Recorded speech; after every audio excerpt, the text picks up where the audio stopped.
Assalamualaikum warahmatullahi wabarakatuh. Selamat siang, Waalaikumsalam warahmatullah. salam sejahtera Waalaikumsalam bagi kita warahmatullahi wabarakatuh. semua. Salam hormat kepada rekan-rekan dosen Indonesia yang sudah bergabung ke dalam room Zoom pada siang hari ini.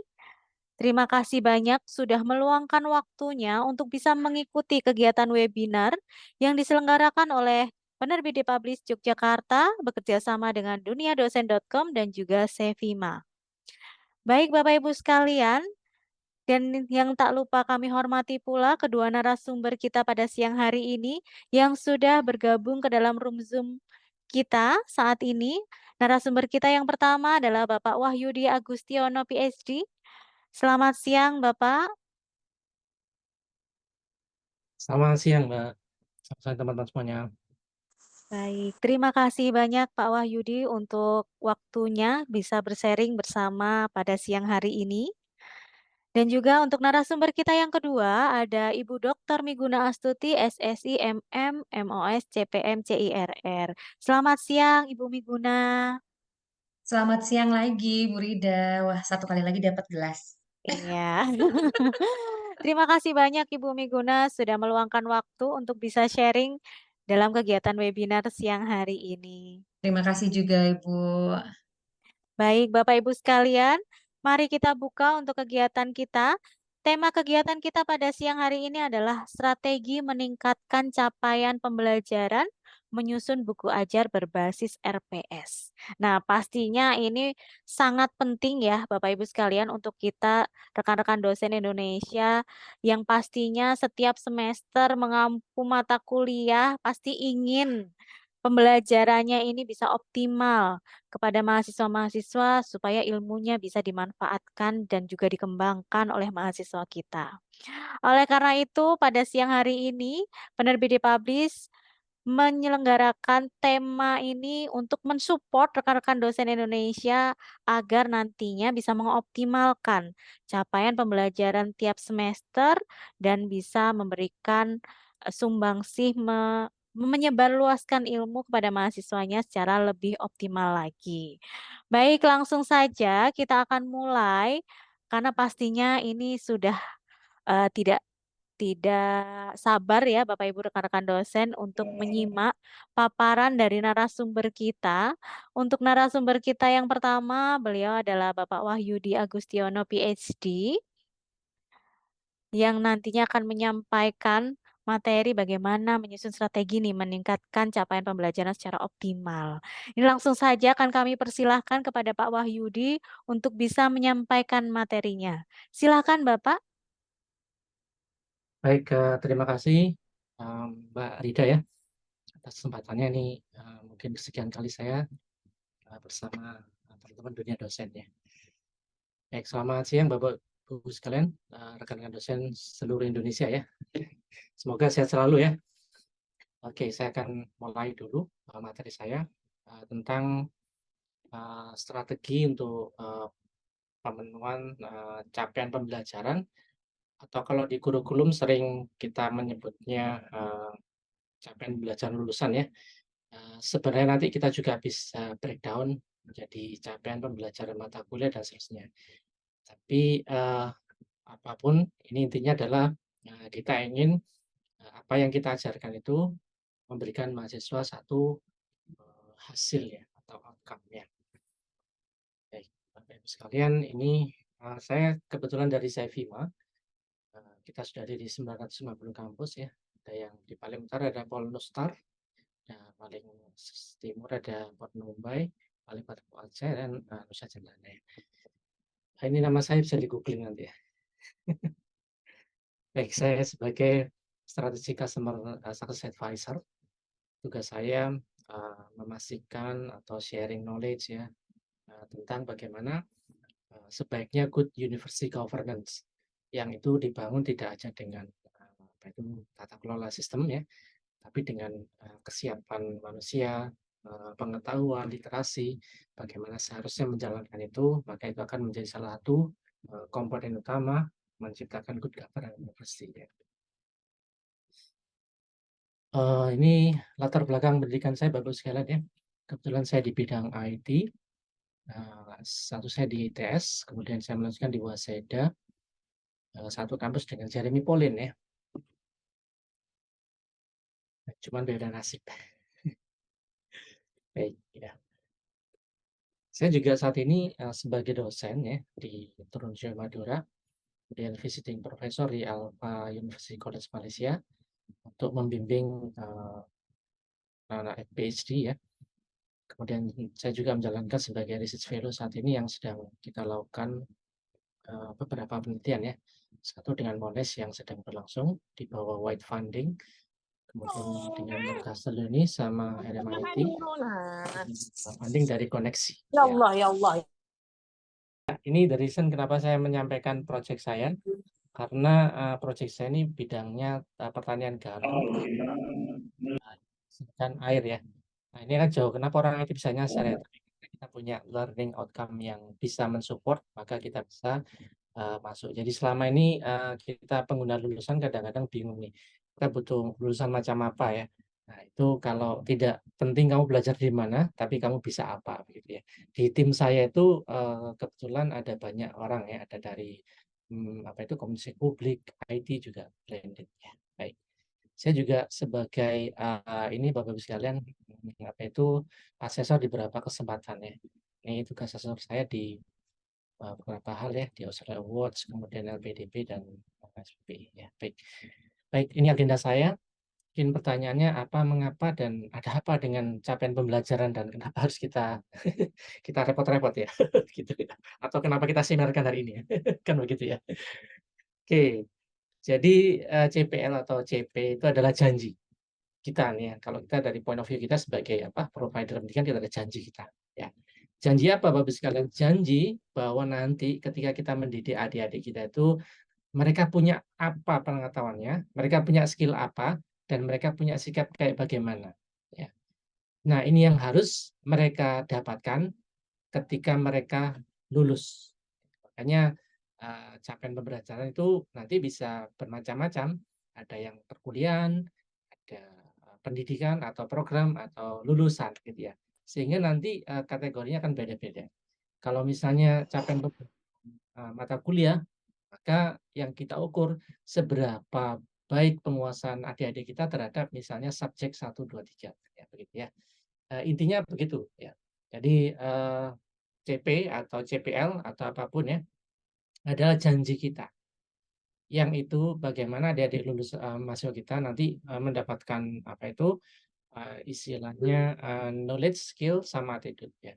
KSA biasanya. Knowledge, skill, sama attitude yang nanti pasti akan berguna dia untuk ke depannya. Nah, ada banyak definisi kurang lebih sama, tapi yang intinya saya rangkum di sana. Janji kita untuk menghasilkan lulusan atau anak-anak yang kompeten, yang memiliki tadi ya kemampuan, pengetahuan, kemudian juga keterampilan dan attitude. Ya. Jadi 3 ini yang tidak boleh lepas ya. Sepandai apapun, tapi kalau attitude-nya nggak bagus ya nggak akan dipakai di kerjaan. Ya. Atau mungkin sebaik apapun attitude-nya, tapi knowledge-nya kurang, skills-nya kurang, ya pikir kurang. Jadi itu Bapak Ibu sekalian yang perlu kita pahami bersama ya. Ada banyak definisi, tapi intinya ini adalah subjek kepada domain mahasiswa kita lulusannya. Dan ini juga definisikan. Kalau kita lihat di undang-undang kita bahwa CPL ini adalah sama kurang lebih mencakup sikap, pengetahuan dan keterampilan. Ini di SNDikti Permendikbud 3 2020. Ini disampaikan nanti ada pembaruan yang baru Permen 53 2023 di mana pernyataan sikap, pengetahuan, keterampilan umum dan khusus itu tidak lagi dipisahkan, nanti akan saya bahas di belakangnya. Jadi intinya ada ini 4 domain ya. Jadi ada 4 domain capaian pembelajaran itu apa saja. Ya, ada sikap, keterampilan, keterampilan khusus sama pengetahuan. Jadi apapun yang kita ajarkan mestinya adik-adik itu mencapai sikap tertentu, keterampilan tertentu, kemudian pengetahuan tertentu. Atau barangkali nanti ini bisa juga menjadi tolak ukur ya. Dengan kita mengajari mereka, sikapnya berubah enggak, pengetahuannya bertambah enggak, atau keterampilannya menjadi ahli atau tidak. Ya, jadi itu caranya mengukur ya. Jadi ini di beberapa definisi CPL ini banyak penyebutannya ya, cuman domainnya 4 atau 3. Nah, karakteristik capaian pembelajaran itu kalau kita nanti mendefinisikan sebelum kita strateginya apa, kita harus tahu dulu apa CPL yang kita kehendaki ya. Yang jelas CPL atau 4 aspek tadi ya, itu harus jelas fokus pada kemampuan student atau siswa. Jadi kalau kita mau ngajari anak-anak SMA atau ngajari anak-anak S1 sama D3, maka tingkat level kemampuan berbeda. Atau kalau kita pengen mengajari skill untuk anak S1 sama S2, maka kan berbeda. Jadi ada kata kerja yang harusnya tercapai. Misalnya kalau anak-anak S1, mereka cukup pada menerapkan saja. Tapi kalau anak-anak S3, dia create, ya. Create-nya bukan produk, tapi create knowledge. Ya. Nah, itu akan nanti membedakan clear dan fokus sama student. Dan juga bisa didemonstrasikan oleh murid kita. Dan HOTS ya, ada unsur HOTS ya, high order thinking skill ya, blended ya, kemudian spesifik juga dapat diukur, dapat diamati juga, dapat diraih, realistik, dan mungkin ada time point-nya. Oke. Baik, mengapa CPL ini penting atau capaian belajar ini penting? Jadi kalau kita berbicara isu pendidikan tinggi kita sering misalnya kualitas ini ya, akreditasi dan seterusnya ya. Ini kualitas lulusan kita masih belum pada sebanding antara jumlah dengan kualitasnya. Jadi kalau adik-adik yang lulus ini kenapa masih butuh training, sertifikasi, apa nggak cukup di kampus? Pertanyaan gitu. Apa nggak punya capaian pembelajaran atau sikapnya nggak ini atau pengetahuannya nggak cukup atau keterampilan kurang? Kan Mas Menteri juga menyampaikan 80% lulusan kita ini bekerja tidak sesuai dengan prodinya atau capaian pembelajaran yang diharuskan. Ini pertanyaan gimana? Dosen yang nggak bisa ngajar atau misalnya mahasiswanya sulit belajar gitu ya. Atau ini ada yang salah dari perumusan kita ya. Harusnya ini kita mencetak seorang birokrasi ya. Ternyata yang keluar lulus jadi semua wirausaha semua. Nah, ini harus direorientasi. Baik. Jadi mengapa CPL ini juga penting? Karena inilah yang nanti dievaluasi Bapak Ibu sekalian di dalam misalnya akreditasi, kemudian good government kampus kita. Misalnya kita akan mengevaluasi capaian pembelajaran untuk kursus kita atau mata kuliah atau CPMK. Itu kapan selesai semester itu. Kita akan mengevaluasi CPL, capaian belajar lulusan setelah graduation dia. Kita nanti juga akan mengevaluasi profil lulusan kita atau apa yang menjadi objeknya setelah misalnya 4 tahun nanti akan ketahuan ya ternyata lulusan sini bakal posisi mana ya. Atau kalau 1 tahun kita bisa gunakan untuk nilai IKU atau 2 tahun kita bisa pakai untuk tracer study. Jadi ternyata ini penting ya. Dan juga kenapa capaian pembelajaran ini penting karena ini adalah determinan Bapak sekalian. Determinan apa? Satu, dia akan menentukan bentuk pembelajaran apa nanti yang akan kita lakukan. Kalau kita berbicara sekarang tentang kampus Merdeka, nanti bentuk MBKM apa yang akan kita adopsi? Apakah magang, apakah SIB, apakah bela negara, atau yang lainnya. Bahkan kita juga bisa nanti menentukan apakah sama ekstrakurikuler yang akan kita lakukan. Saat ini kita masih terpisah antara program di bidang 1 dan bidang 3. Mestinya itu bisa bersinkronisasi. Ya. Jadi kalau misalnya nih, saya punya capaian pembelajaran, lulusan di prodi saya itu harus bisa melakukan programming ya, dan bisa menghasilkan aplikasi berbasis mobile sederhana. Cara membuktikannya gimana? Nah, saya nanti bisa bikin itu ekstrakurikuler. Saya ikutkan mereka ke dalam misalnya pekan ilmiah mahasiswa. Hasilnya ketika dia menang, maka bisa kita rekognisi menjadi SKS kredit atau penilaian. Seperti itu di Permen 53 yang baru kita bisa melakukannya. Jadi atau bahkan kegiatan apa kokurikuler yang akan kita bisa lakukan yang ada di kampus, praktikumnya, trainingnya, workshopnya, dan seterusnya. Jadi harusnya di yang ekstrakurikuler yang biasanya ditangani oleh Pak Wakil Dekan atau Wakil Rektor tidak, bisa kita gabungkan begitu ya. Nah, CP atau CPL ini juga menentukan assessment metodenya. Apa bentuk penilaian yang akan kita lakukan? Apakah tes sumatif, apakah pilihan ganda, apakah interview, apakah project atau case base atau dan lain sebagainya ini perlu nanti akan lakukan. Jadi ini semacam epicentrum ya. Ini berbagai model penyusunan CPL. Kalau Dikti ada kemampuan utama CPL utama dengan CPL tambahan, gitu ya. Jadi kemudian juga ada juga yang berdasarkan misalnya masukan ya, visi dan misi dan seterusnya, atau juga masukan dari taksonomi. Kita pernah tahu ya Bapak sekalian ya. Kemudian juga kita bisa menggunakan yang lain kalau kita pengen mengadopsi akreditasi internasional, maka pahami kriteria-kriterianya ya. Kemudian juga ini yang kita harus. Kemudian tekniknya merumuskan JPL ini ada tekniknya ya. Jadi kalau kita bicara JPL kita harus mendefinisikan apa kemampuan utama, apa bahan kajiannya, sama lingkup konteksnya. Jadi kemampuan utama itu umumnya dengan kata kerja. Ya, dia bisa apa, bisa apa, bisa apa, dan jangan lupa nanti sesuai takarannya ya. Jadi seperti ini misalnya ya, kita punya kata kerja behavior, apa BOK-nya, subjeknya, kemudian apa konteksnya. Misalnya lulusan saya harus mampu mengkaji menyusun rancangan proyek kewirausahaan kecil dan menengah. Jadi misalnya nih anak-anak yang lulus di mata kuliah saya kewirausahaan bisa melakukan contohnya gitu ya. Nah, cara mengukur bisa nggak JPL juga bisa dengan seperti ini. Teknik SMART ya. Spesifik, measurable, achievable, realistic, sama time bound ya. Sebagai contoh misalnya ya. Ini beberapa contoh JPL. Ternyata kalau kita cek ya, misalnya ini ya, mampu membuat unit usaha kewirausahaan. Ini kayaknya tidak achievable kan untuk S1 dan seterusnya ya. Nah, kita juga bisa memanfaatkan yang paling terkenal ya, Bloom taksonomi, itu menjelaskan bagaimana level atau tingkat belajar orang-orang itu ya. Yang paling rendah dari hanya mengingat, memahami, menerapkan, menganalisis, mengevaluasi, rating yang paling tinggi level seorang yang pembelajar itu. Jadi kalau seorang yang bisa menciptakan itu levelnya sudah tinggi. Tapi kalau seorang belajar hanya cukup mengingat saja itu paling rendah kurang lebih. Nah ini nanti kita bisa gambarkan ke dalam kata-kata kerja yang apa yang bisa ini sebagai indikatornya. Ya. Atau kalau di Bloom taksonomi mereka punya namanya verb wheel. Jadi kalau misalnya saya pengen nanti S1 itu biasanya yang atas ini tiga yang atas remember, understand, apply.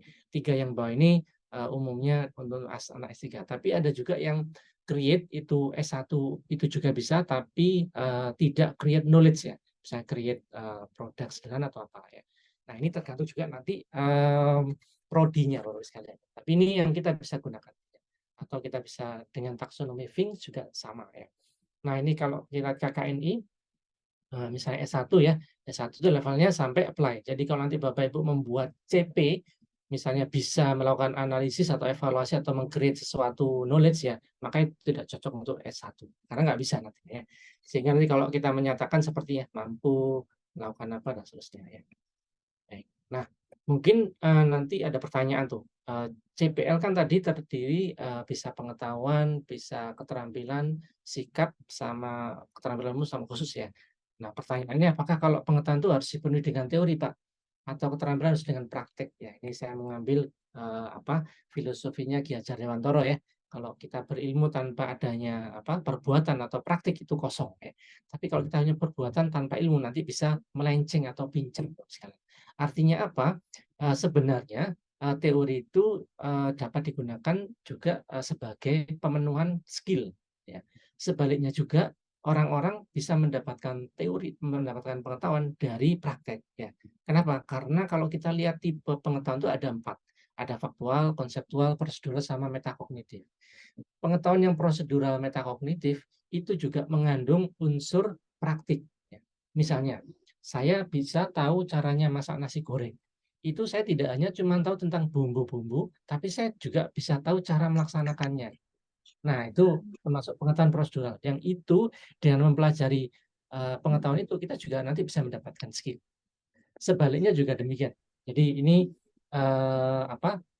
cara kita nantinya sekalian. Sehingga nanti kalau kita gabungkan dengan Bloom taksonomi sebenarnya itu masih related. Jadi kita boleh mengajarkan pengetahuan dalam rangka untuk mereka mendapatkan kemampuan keterampilan juga demikian ya. Baik. Nah, oke, juga hati-hati nanti dalam membuat ini ya, membuat capaian pembelajaran ada batasannya. Sebagai contoh ini misalnya ini saya ambil dari asosiasi saya, kebetulan saya information system. Di tahun 2010 itu ada namanya profil lulusan enterprise arsitektur. Ya. Jadi anak-anak yang lulusan S1 dia bisa membuat arsitektur enterprise. Tapi di 2020 ternyata itu tidak dibenarkan. Kenapa?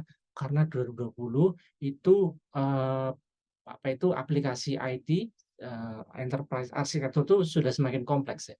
Ada misalnya ada yang arsitektur yang cloud computing dan seterusnya, itu tidak cukup dengan S1, maka mereka butuh hal yang lain. Sehingga nanti kalau kita membuat CPL yang nanti merumuskan arsitektur, itu hati-hati karena sarannya asosiasi ini jangan, ini sudah terlalu luas untuk saat ini. Jadi kita juga harus update dengan perkembangan profesi saat ini. Itu ya sebagai dosen ya. Baik, kalau kita lihat Bapak Ibu sekalian di Permendikbud 53 2023, ini ada satu hal yang menarik ya. Di sana disebutkan, jadi kriteria untuk CPL atau CP ya, itu sekarang menjadi satu kesatuan, tidak lagi dipisahkan yang tadi 4 hal. Ya, jadi di Permen 53 2023 ini semua ketika kita nanti membuat definisi CP atau CPL tidak lagi dipisahkan dari sikap, pengetahuan, KU sama KK.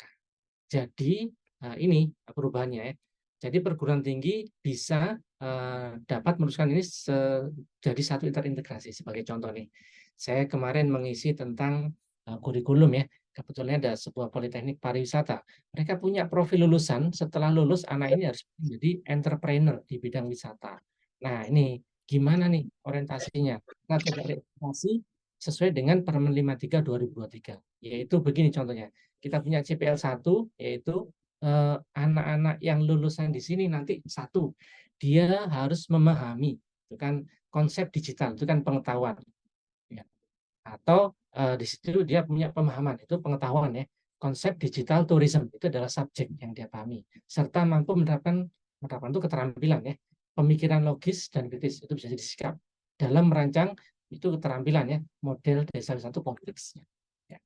Kemudian CPL 2-nya misalnya memiliki pemahaman tentang digital marketing. Kenapa? Karena dibutuhkan untuk seorang misalnya entrepreneur digital wisata itu punya kemampuan digital marketing juga, serta mampu membuat misalnya konten digital marketing secara profesional. Nah, itu nanti bisa jadi di dalam perkuliahannya dia harus ikut misalnya MBKM, studi independen bersertifikasi untuk mendukung ini. Jadi nanti bisa jadi ini akan ditarik menjadi nih sertifikasi dan seterusnya. Jadi hasilnya nanti seperti ini, anak-anak atau ini yang bisa mengoperasikan. Nah, itu kira-kira ya. Ternyata gimana ya sekarang cara membuat lulusan kita seperti itu, Pak. Pertanyaan yang akan kita coba jawab di sini ya. Jadi kalau kita mau lihat nih, ketika kita masuk ke elemen pembelajaran, kita harus memperhatikan apa modalitas kita, apa bentuk pembelajaran, apa metode, apa strateginya, dan tujuan pembelajaran. 5 hal ini harus kita buat dulu, atau kita siapkan, atau kita pahami. Kita tahu apa modalitas kita tahu apa bentuknya, kita tahu apa metodenya, strateginya bagaimana, dan tujuannya bagaimana. Dan ini nanti bisa jadi beberapa poin, ada yang sifatnya long term, ada medium, ada short term. Nah, ini harus di-combine. Ya, misalnya kalau kita berbicara modalitas. Modalitas itu adalah satu cara bagaimana otak kita itu menyerap informasi secara optimal. Menurut si Gardner ini ada 4, namanya FARC biasanya, yaitu visual, auditory, reading, sama writing, sama kinestetik. Ya. Jadi 4 hal ini kita bisa menggunakan ya. Beberapa pencapaian pembelajaran, ini akan cocok dengan visual, berapa dengan auditory, berapa dengan sama writing, berapa dengan kinestetik. Kalau Bapak Ibu misalnya punya CP, menjadi seorang atlet yang profesional, ya jangan dengan visual aja, tapi dengan kinestetik. Ya, jadi yang pertama, bidang modalitas. Yang kedua, bentuk dari perkuliahannya gimana nanti? Apakah kuliah, tutorial, seminar, praktikum, praktik lapangan, praktik kerja, atau apprenticeship, ya, kemudian magang, atau kuliah nyata. Ya. Wah, nanti kalau saya pengen tadi ya, seorang bisa technopreneur bidang desa wisata, dia harus magang di misalnya Traveloka, tiket.com, dan seterusnya.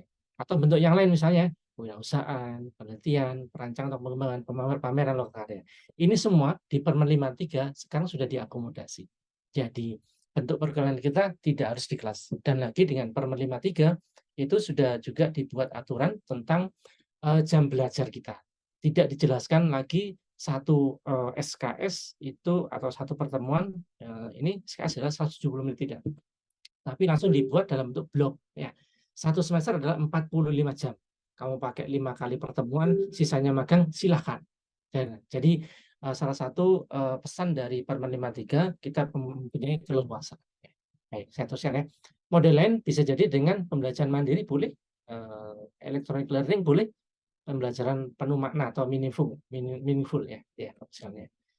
Baik, kita ke bentuk pembelajaran ya, bisa metodenya bisa diskusi, bisa simulasi, case study, kolaboratif, kooperatif juga, atau berbasis project, atau berbasis masalah, atau berbasis produk. Ya. Dan juga kalau kita mau lihat nih karakteristik pembelajaran berbasis masalah ya, jadi dia harus student learner center. Misalnya kita sebagai fasilitator, silakan dicari misalnya kasus di sekitar kalian untuk kita solusikan dengan mata kuliah kita ini. Jadi sekarang mata kuliah yang misalnya selama ini teori, itu bisa jadi anak-anak tidak hanya mendapatkan pengetahuan, tapi dia akan mendapatkan pengalaman belajar secara praktik karena kita arahkan dengan student center tadi. Oke. Bentuk diskusi bisa seperti ini ya, dan seterusnya bisa dibaca. Pembelajaran kolaboratif ini juga banyak macamnya ya, bisa learning together, teams game juga ya, group investigation, academic counseling dan seterusnya. Ini contoh-contoh yang saya ambil dari yang pernah saya pahami ketika belajar di luar ya. Banyak sekali metode. Jadi kalau kita kuliah di luar tuh, ini pengalaman saya, tidak melulu di kelas ya. Bahkan kita itu ya di taman, kemudian di forum atau di kadang-kadang di social networking kita juga melakukan perkuliahan juga ya, secara tidak langsung ya, gitu ya. Berikutnya strateginya ya. Jadi 6 powerful strategi ya.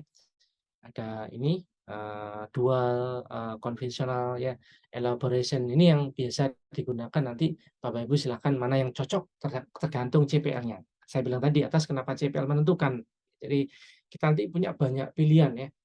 Bagaimana kita melakukan pembelajaran, tapi sebelum kita menentukan, tentukan dulu CPL-nya kayak gimana. Dia mau menguasai apa ya. Oke, next berikutnya tujuan pembelajaran kita juga harus tahu. Dia tujuannya misalnya untuk misalnya desain oleh dosen atau memiliki mahasiswa ya. Nah, tujuannya tadi kita harus lihat dulu profil lulusannya. Ya. Jadi nanti dia misalnya mahasiswa yang lulus di sini menjadi seorang technopreneur. Maka nanti CPL, PL-nya, proses belajarnya metodenya akan tentunya berbeda. Jadi kalau kita gambarkan misalnya nanti kita mau mencetak lulusan yang bisa jadi apa atau bekerja di mana. Kemudian nanti lulusan CP-nya apa? Di bidang ilmu, kemampuan atau keterampilan khusus, keterampilan umumnya, dan sikapnya kayak gimana. Ya. Seorang misalnya saya ingin mendidik seorang public relation, ya punya sikap yang misalnya public speaking-nya bagus. Nah, kalau kita rangkum mungkin ya. Nah, sekarang gimana nih Pak, kalau tantangan nih, pemenuhan pembelajarannya ketika pandemi dulu, atau kita punya kelas virtual nih. Jadi tantangan di dalam daring kan banyak ya, seperti ini ya tantangannya ya, nggak fokus Pak ya, kan itu ya. Atau juga bikin low student engagement, ini penting ya. Kita udah ngobrol kayak gini, saya kasih seminar, belum tentu semuanya menyimak ya. Dari 660 ada yang tidur, ada yang matikan laptop, dan seterusnya. Saya nggak yakin ya. Tapi it's okay ya. Tapi kalau di sini nggak it's okay. Tapi kalau kita punya tadi misi ingin pencapaian pembelajaran, maka seharusnya kita punya cara begitu ya. Maka misalnya kita bantu dengan tools. Kita punya misalnya namanya student engagement score. Misalnya kita punya materi di posting ya. Siapa yang komen, siapa yang like, siapa memberikan ini discussion dan seterusnya. Nah, itu nanti kita bisa ukur skornya. Ya. Kemudian juga ini seperti ini nanti datanya ya. Oh, anak ini paling aktif. Nah, itu bisa kita ambil sebagai pertimbangan untuk menilai dia, memberikan bahwa kompetensinya sudah bagus. Kemudian juga seperti ini ya. Dan seterusnya. Atau bahkan kalau kita bisa punya video gitu ya. Video berjalan ya. Kita pengen anak-anak selalu menyimak itu ya. Nah, itu ada toolsnya ya. Jadi dia video tidak akan bergerak sebelumnya. Jadi kita pause dulu. Itu ada pertanyaan. Silakan dijawab. Kalau belum dijawab, dia tidak akan melangkah ke next timeline-nya. Juga kadang-kadang absen ya. Nah, ini bisa jadi nanti absen ini kadang kita masih memerlukan ya. Bisa pakai QR code dan seterusnya ya. Nah, yang paling ini kejujuran ya, nyontek ya. Sering ya, Bapak sekalian ya. Nah, kita coba, nah kita punya nih kalau di Sevima ada namanya proctoring ya. Walaupun ini bukan 100%, tapi di sini bisa mendeteksi ya. Misalnya dengan fitur ini kita bisa melihat tuh aktivitas mahasiswa ketika dalam melakukan ujian. Ya. Jadi dia akan memantau kamera, ya, ada berapa bayangan wajah dan seterusnya. sehingga nanti menghindari kecurangannya. Kemudian berapa kali dia pindah dari satu layar ke layar yang lain itu bisa kita catat ya. Nanti itu sebagai satu bahan masukan ya. Oh, anak ini selama ujian berapa kali pindah dan seterusnya, ya kayaknya dia lagi googling atau tanya ChatGPT gitu ya. Kalau kita tahu nanti, oh dia buka ChatGPT terus gitu ya. Nah, ini pasti dia tidak jujur ya. Dan seterusnya ya. Jadi itu mungkin sharing materi saya singkat saja. Intinya begini Bapak Ibu sekalian, ada banyak sekali range capaian cara kita mencapai pembelajaran, tapi sebelum itu semua kita harus pastikan dulu apa yang ingin kita buat di capaian pembelajaran.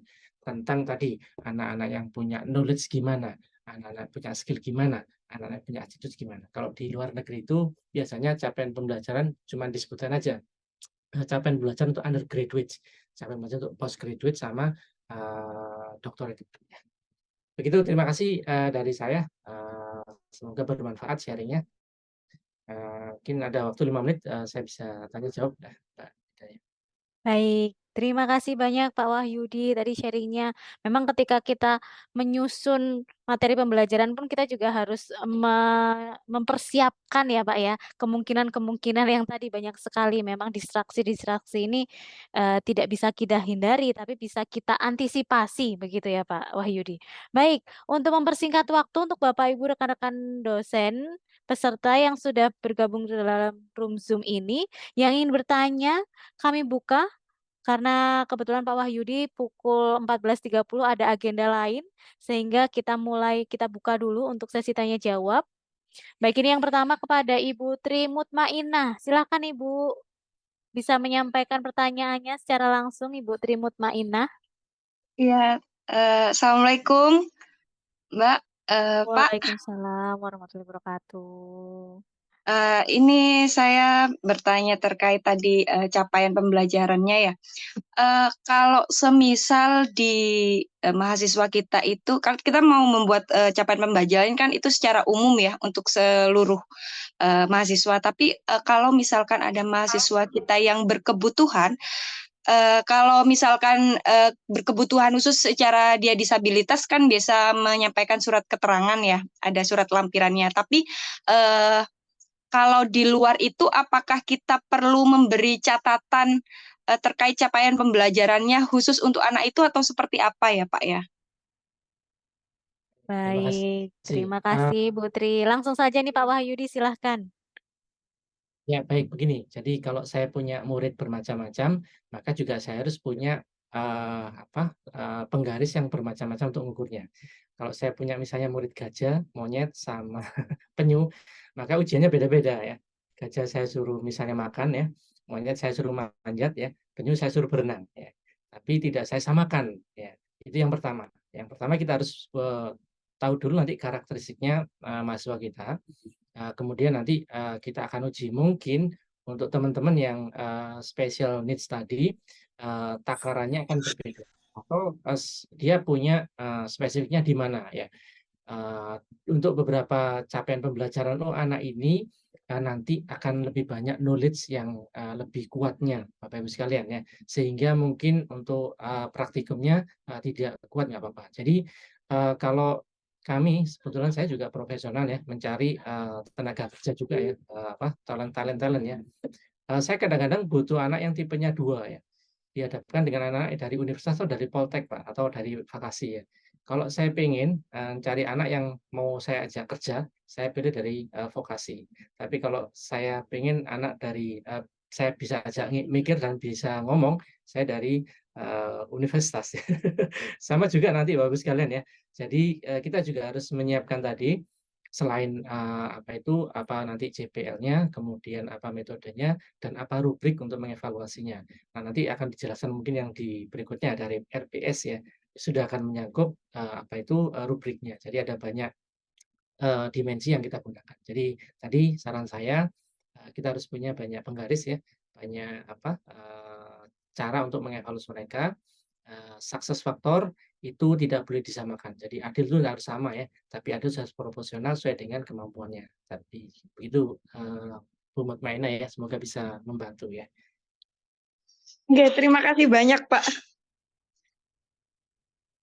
Baik, terima kasih banyak Pak Wahyudi untuk penjelasannya. Begitu ya Ibu Mutmainah ya. Jadi memang kita harus punya penggaris yang berbeda-beda ya Pak Wahyudi ya.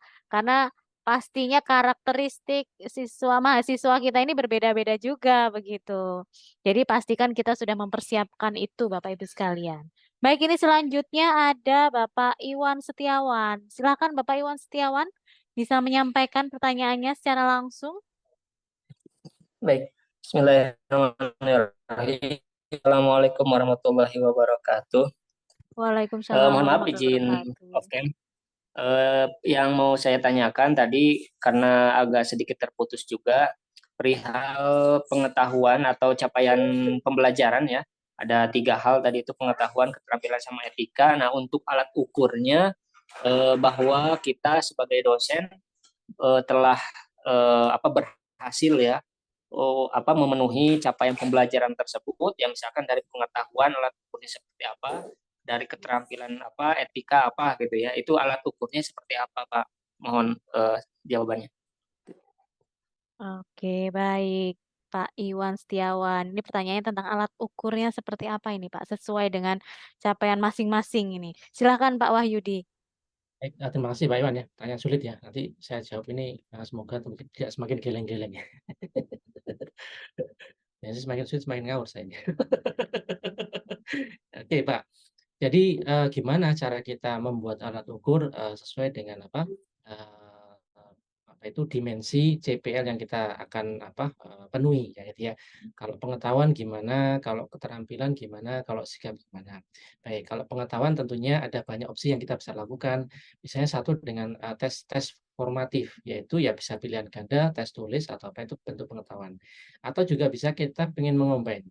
Teknik pengetahuan yang tinggi itu selain dia remembering, itu adalah dia punya praktek. Contohnya begini ya, misalnya kalau saya mengajarkan tentang teori, misalnya teori yang paling, teori tentang, blockchain ya. Kalau saya ajarkan dengan tulisan atau dia bisa menghafal ya. Tapi kita pengen, bahwa dia juga tidak hanya menghafal, tapi benar-benar konsep itu tertanam di apa yang dia pahami, maka kita bisa membuat proyek kecil, mini project. Sekarang buatlah, misalnya, presentasi atau misalnya fun facts atau misalnya, semacam gambar atau apapun ya, yang tidak lebih dari misalnya 3 slide atau apa yang bisa menjelaskan tentang, konsep blockchain ya. Atau kalau saya dulu di, luar negeri itu ada istilahnya elevator talk. Elevator itu kan lift yang naik ke atas ya. Mungkin lamanya lift-nya itu bisa kurang dari 5 menit ya. Artinya apa? Kita berikan challenge ya. Bagaimana dia bisa menjelaskan konsep itu kepada orang yang awam dalam waktu kurang 3 menit ya. Bahkan dulu kalau di luar negeri ada namanya, tesis 3 minutes ya. Kita bisa menjelaskan skripsi kita dalam waktu 3 menit kepada orang awam, sehingga mereka bisa tahu. Itu hanya bisa dilakukan kalau dia betul-betul paham tentang teori pengetahuan. Nah, bagaimana dia bisa paham, itu nggak perlu tahu sekarang, nggak peduli ya. Jadi kau mau pakai YouTube, kau mau mendengarkan kuliah saya, kau mau research apa-apa. Jadi sekarang harusnya kita sebagai pendidik ini men-setting outcome-nya apa. Karena kan outcome based education ya. Jadi kalau saya gambarkan itu student itu bisa apa. Ya. Jadi kalau saya pengen misalnya makan nasi goreng, ya, pokoknya saya pengen masak nasi goreng yang enak, bersih dan halal. Mau masaknya gimana saya nggak peduli. Saya sebagai pengguna lulusan, saya nggak pengen anak yang bisa berkomunikasi, bisa paham tentang IT, teknologi savvy, dan nanti bisa membuat rancangan analisis itu. Belajarnya di mana nggak peduli. Ya, yang penting dia punya itu, dia punya kemampuan itu. Ya, jadi sekarang harusnya kita settingnya adalah pengetahuan ini apa sih goals-nya? Oh dia bisa paham tentang blockchain dan bisa menjelaskan. Ya sudah, kita nggak perlu membatasi sekarang. Anak-anak sekarang belajar sumber belajar saya tidak khawatir. Dia bisa tanya YouTube ada semua. Bagaimana cara mereka. Nah itu yang yang harusnya peran kita di modern sekarang itu bukan ngajari itunya, tapi bagaimana cara mendapatkan ilmunya itu ya. Nah, jadi kita setting goal-nya nih, kalian selesai mata kuliah ini harus tahu tentang blockchain dan bisa menjelaskan blockchain. Ini teorinya, Ini ada juga sumber belajar di YouTube. Ini nanti tugasnya apa? Tugasnya elevator talk.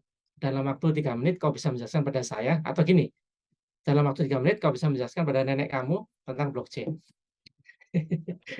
Itu ada lucu ya. Waktu di sana dalam waktu 3 menit atau 5 menit kamu bisa menjelaskan konsep internet pada nenek kamu ya. Gimana caranya? Student akan belajar akhirnya dia. Wah, kalau seperti ini saya nggak bisa menjelaskan dengan kata-kata. Akhirnya dia bikin market.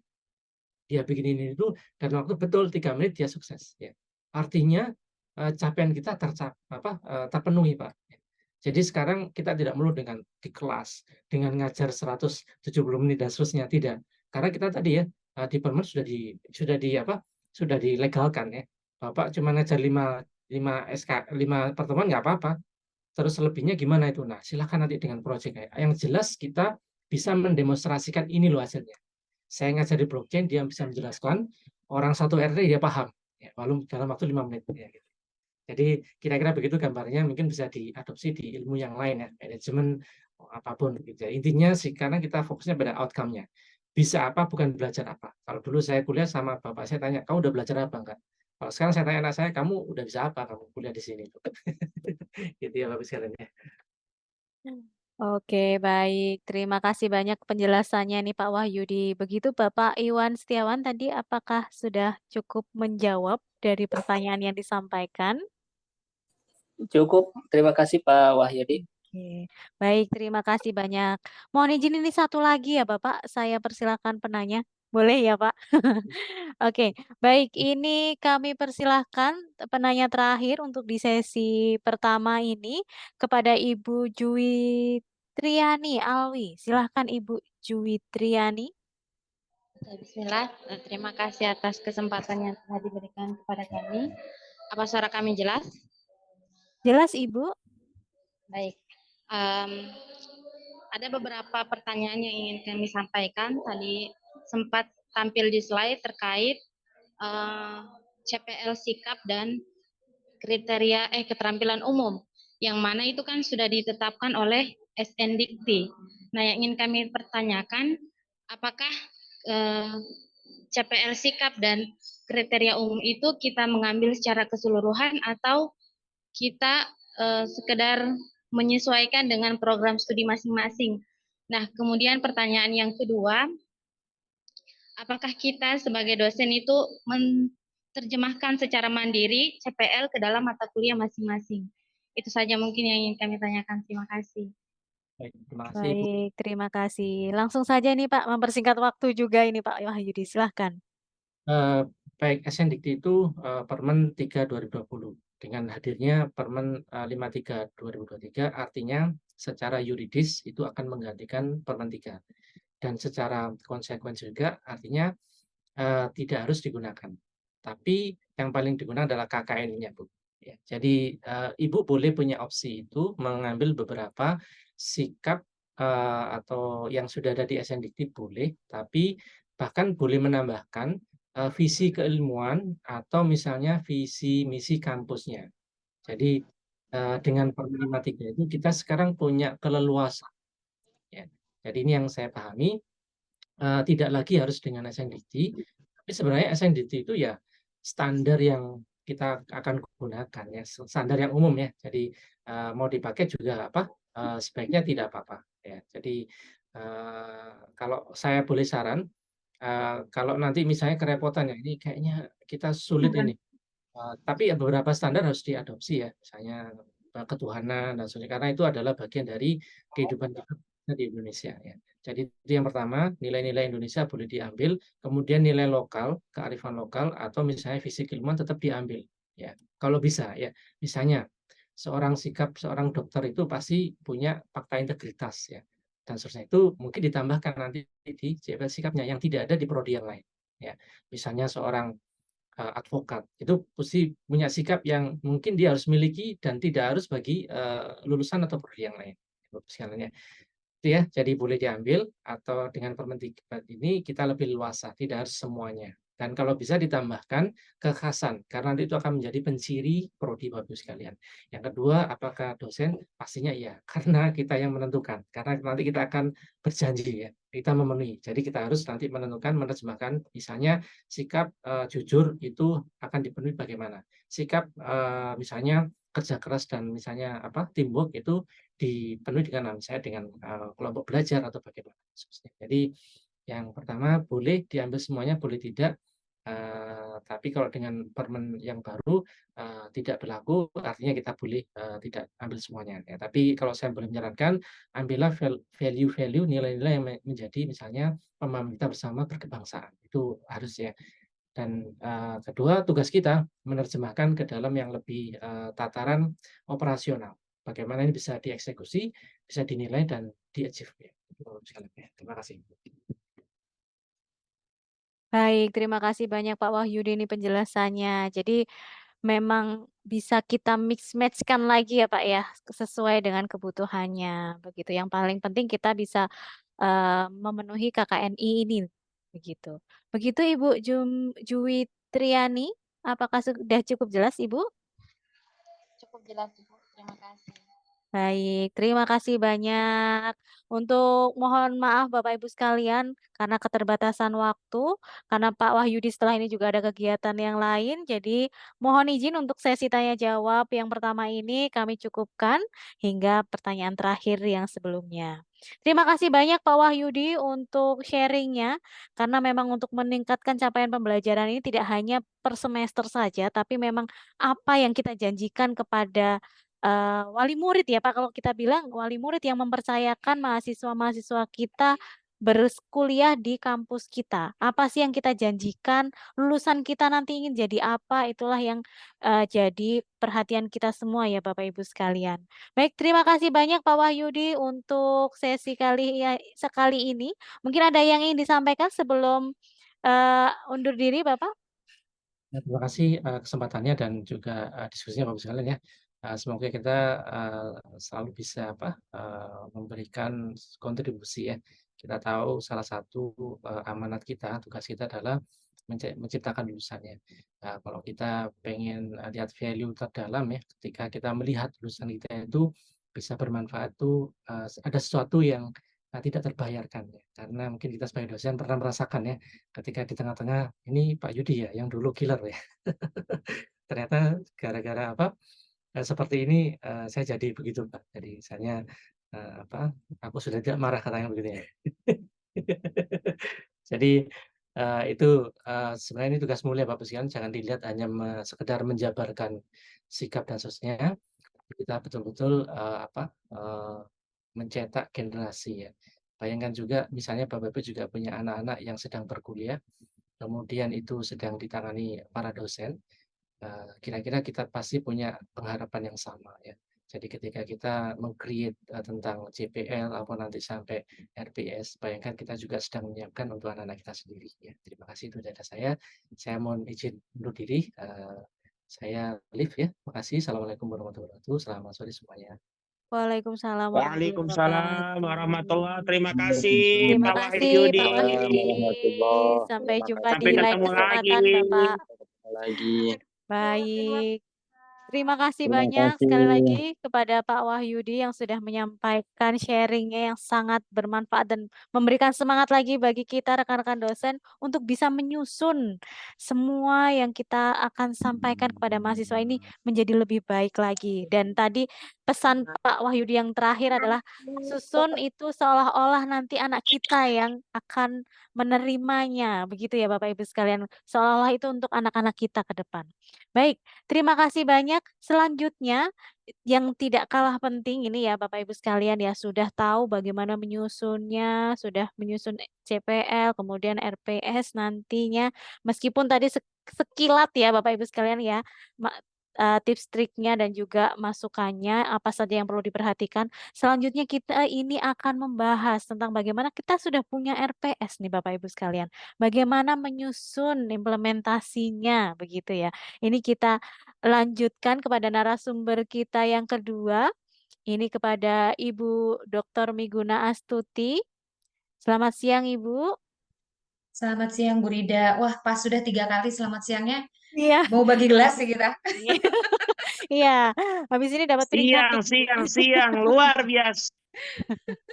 Luar biasa, penuh semangat sekali hari ini Bu Miguna dengan sederet kegiatannya. Kita sangat terima kasih sekali Bu sudah mendapatkan kesempatan untuk bersharing bersama pada siang hari ini. Langsung saja Ibu Miguna ini kami persilahkan untuk menyampaikan materi dan sharingnya pada siang hari ini. Silakan Ibu. Baik, terima kasih juga sebelumnya loh Bu Rida untuk kesempatan sharingnya pada siang hari ini. Hampir bilang pagi, soalnya masih berasa pagi. Salah ya.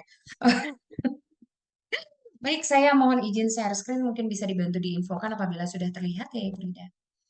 Baik, ini sedang kami usahakan. Sepertinya ada kendala di Bu Miguna. Kan Oke. aja Ibu moderator di login dulu aja, log off dulu aja baru mulai lagi. Oke, baik. Oh, Ini dikirim sepertinya filenya beliau, Ibu Rida. iya, betul. Iya, Bapak, ini kami menunggu Bu Miguna untuk bergabung kembali karena ada kendala teknis. Ini sambil kita tunggu ya, Bapak Ibu sekalian ya.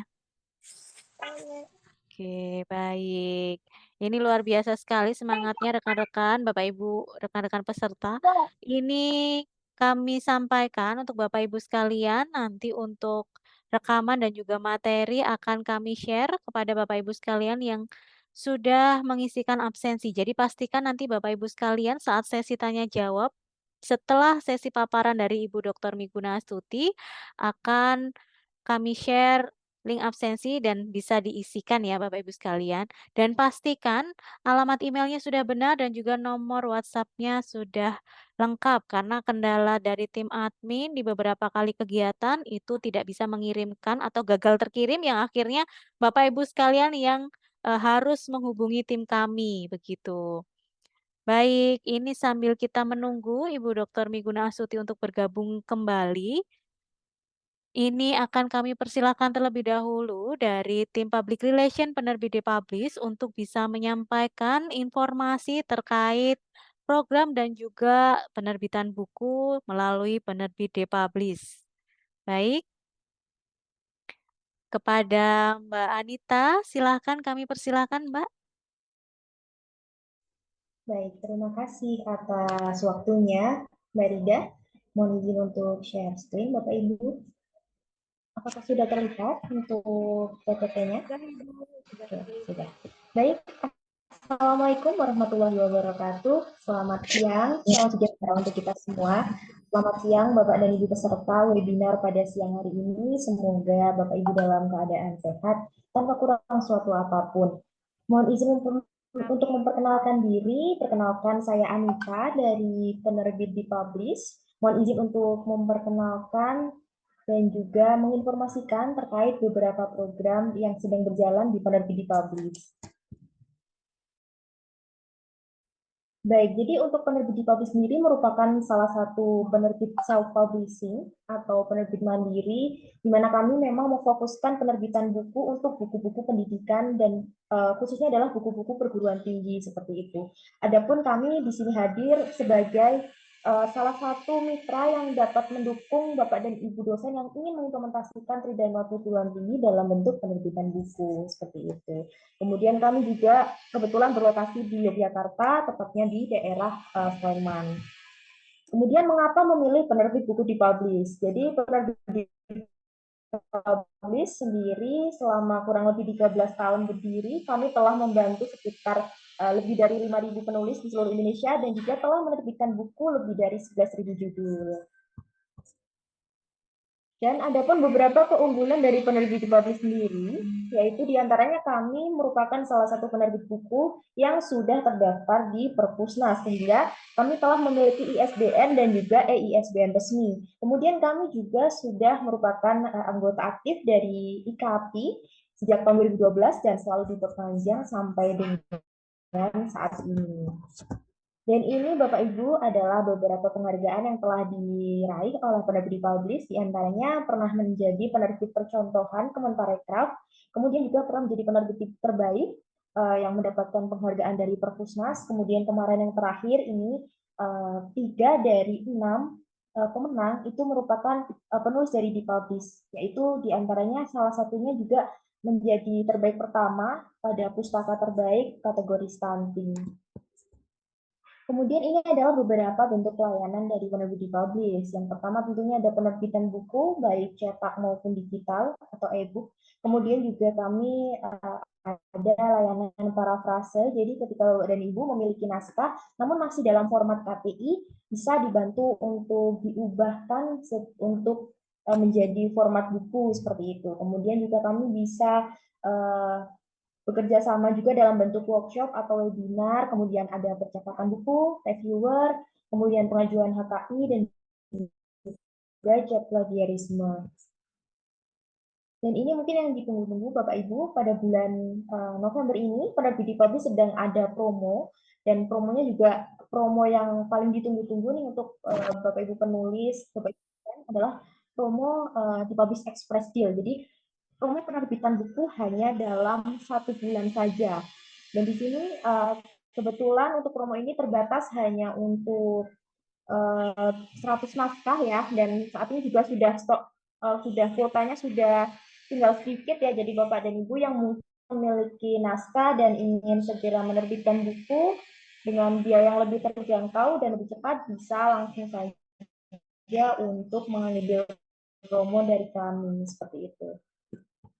Baik Bapak Ibu peserta, jika ada informasi lebih lanjut yang ingin ditanyakan, bisa menghubungi saya, bisa melalui WhatsApp ataupun email kepada saya selaku Public Relation untuk bisa nanti kami jelaskan lebih lanjut seperti itu. Baik, terima kasih atas waktunya Mbak Rida, terima kasih juga atas waktunya Bapak dan Ibu. Mohon izin untuk pamit. Assalamualaikum warahmatullahi wabarakatuh. Salam. Waalaikumsalam warahmatullahi wabarakatuh. Terima kasih banyak Mbak Anita atas informasinya. Baik, Bapak Ibu sekalian, ini mohon izin karena Ibu Miguna masih dalam proses untuk bergabung kembali ke dalam room Zoom. Ini oleh tim admin sudah dikirimkan untuk link absensi ya Bapak Ibu sekalian. Sambil menunggu silakan Bapak Ibu sekalian bisa mengisikan absensi melalui link yang sudah di-share. Jadi mohon bisa menginformasikan nanti untuk alamat emailnya sudah dipastikan, sudah betul, tidak ada kurang huruf atau nomor WhatsApp-nya juga sudah lengkap, begitu ya Bapak Ibu sekalian ya. Karena nantinya untuk e-sertifikat dan juga materi dan juga rekaman kegiatan itu akan disampaikan melalui email ataupun WhatsApp. Begitu Bapak Ibu sekalian, silakan langsung diisikan saja. Ini sambil kita menunggu Ibu Dr. Miguna Astuti untuk bergabung kembali. Kita akan, oh ya ini beliau sudah bergabung. Aduh, mohon maaf dengan sangat. Semangatnya semoga tidak terputus karena internetnya terputus. Alhamdulillah tidak Ibu. Ini mohon izin untuk bisa share screen, membantu share screen untuk materi dari Ibu Miguna. Silakan, mohon bantuannya Bu Rida. Siap Ibu, ini on proses. Oke.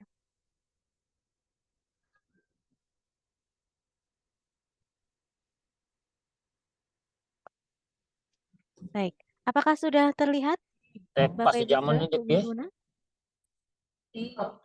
Sudah mulai. Ya, sip. Oke, Sudah baik. aman. Siap, silahkan Ibu. Baik, mungkin bisa di slide share Bu Rida.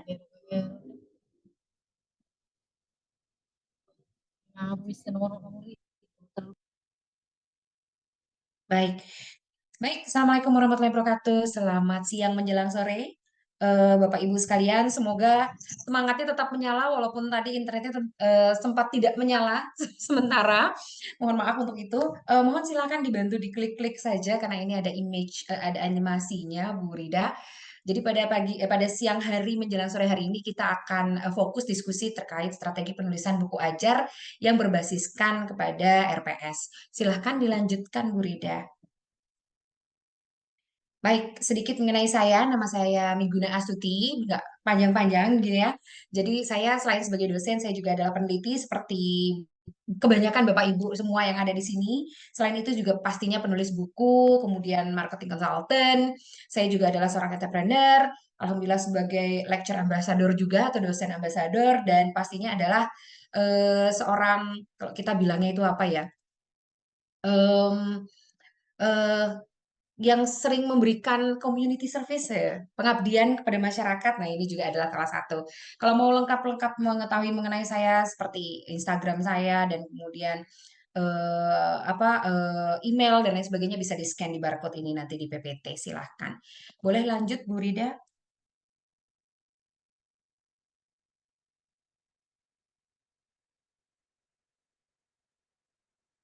Baik, kita lanjut saja.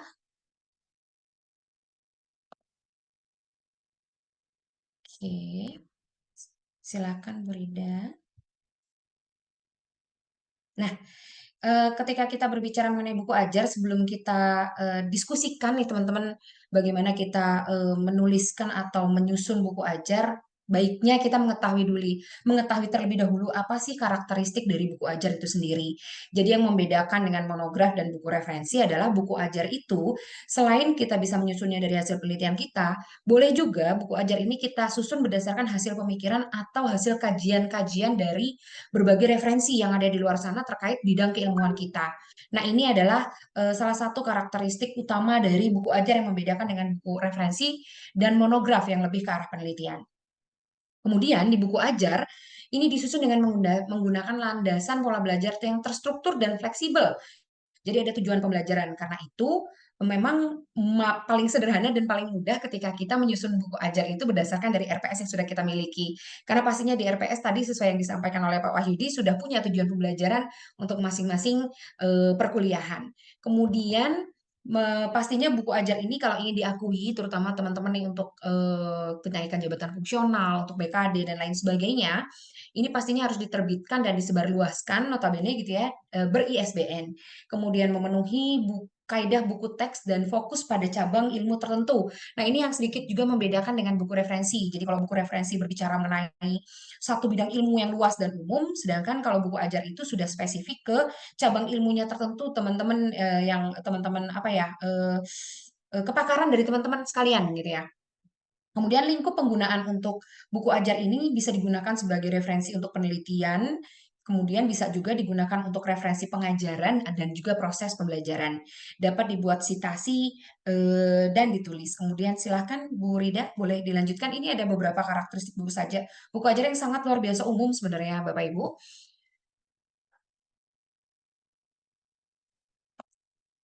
Nah, ini yang paling penting di atas mungkin teman-teman kenapa sih harus saya worth it banget gitu bikin buku ajar gitu ya.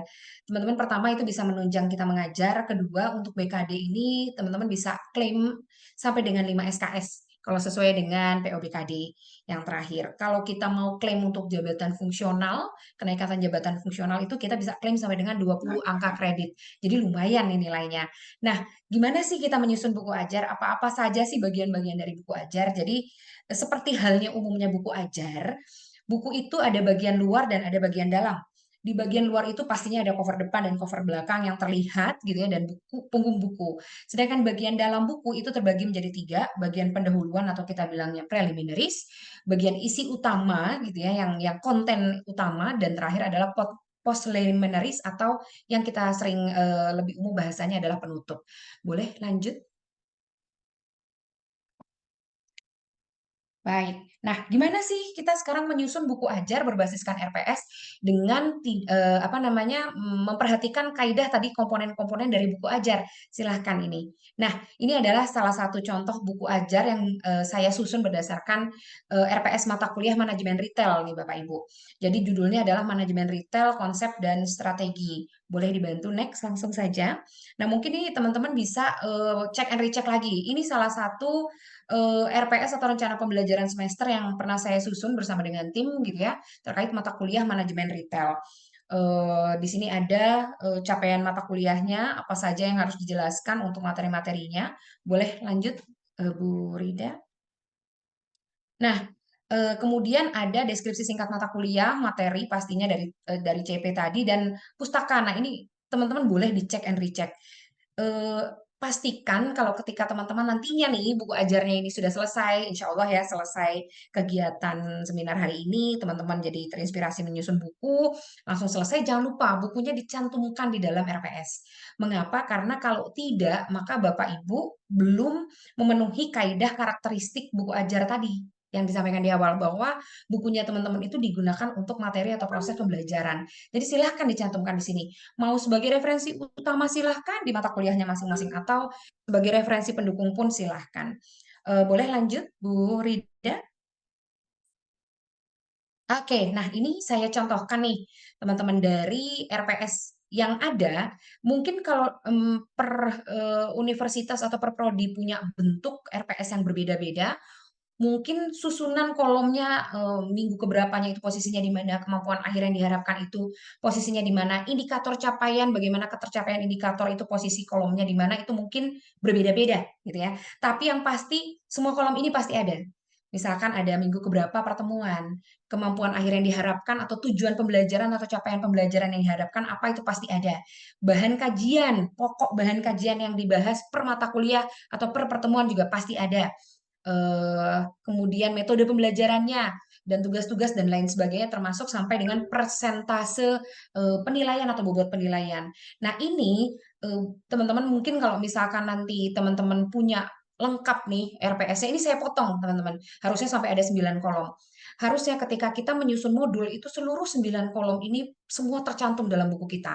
Namun kalau di buku ajar ini kita cukup hanya kolom yang kedua dan kolom yang ketiga. Apa sih gitu ya? Jadi yang tercantum di buku ajar yang paling utama adalah tujuan pembelajaran pastinya harus ada gitu ya di buku kita, dan materinya pastinya harus ada. Nah, ini jadi nanti teman-teman di belakang kita akan contohkan bagaimana sih template dari penyusunan buku ajar dengan berdasarkan pada RPS ini. Jadi di sini bisa dilihat di pertemuan pertama ini adalah terkait ruang lingkup dan paradigma, pertemuan kedua mengenai analisis situasi dan strategi pemasaran, pertemuan ketiga mengenai SDM-nya. Nah, boleh dilanjut Bu Rida. Nah, ini bisa dilihat contohnya. Nah, contoh daftar isi dari buku ajar berdasarkan RPS. Jangan langsung di stop dulu. Oke, nah ini bisa dilihat nih, ruang lingkup dan paradigma retail, definisi, fungsi, klasifikasi, manajemen retail, analisis situasi, sampai dengan bab selanjutnya ini persis sama seperti yang tercantum pada RPS. Kenapa? Karena memang buku ajar ini spesifik disusun dengan melihat kepada RPS gitu ya. Kemudian boleh diklik sekali mungkin Bu Rida. Ya, harus kliknya satu-satu kalau tidak tertumpuk. Nah, isi dari masing-masing bab ini dapat dari mana nih, teman-teman gitu ya? Dari bisa kita ambil dari kumpulan referensi yang sudah kita kumpulkan, atau dari penelitian yang sudah pernah kita lakukan. Mungkin teman-teman pernah meneliti mengenai bidang retail, boleh dimasukkan kalau bukunya buku retail. Kemudian atau pernah melakukan pengabdian kepada masyarakat yang spesifik mengenai bidang retail usahanya, silahkan boleh dimasukkan di sini. Boleh next klik. Nah, isi masing-masing bab juga bisa teman-teman lakukan gunakan kutipan langsung. Atau bisa juga menggunakan parafrase gitu ya, atau bisa meringkas dari berbagai referensi.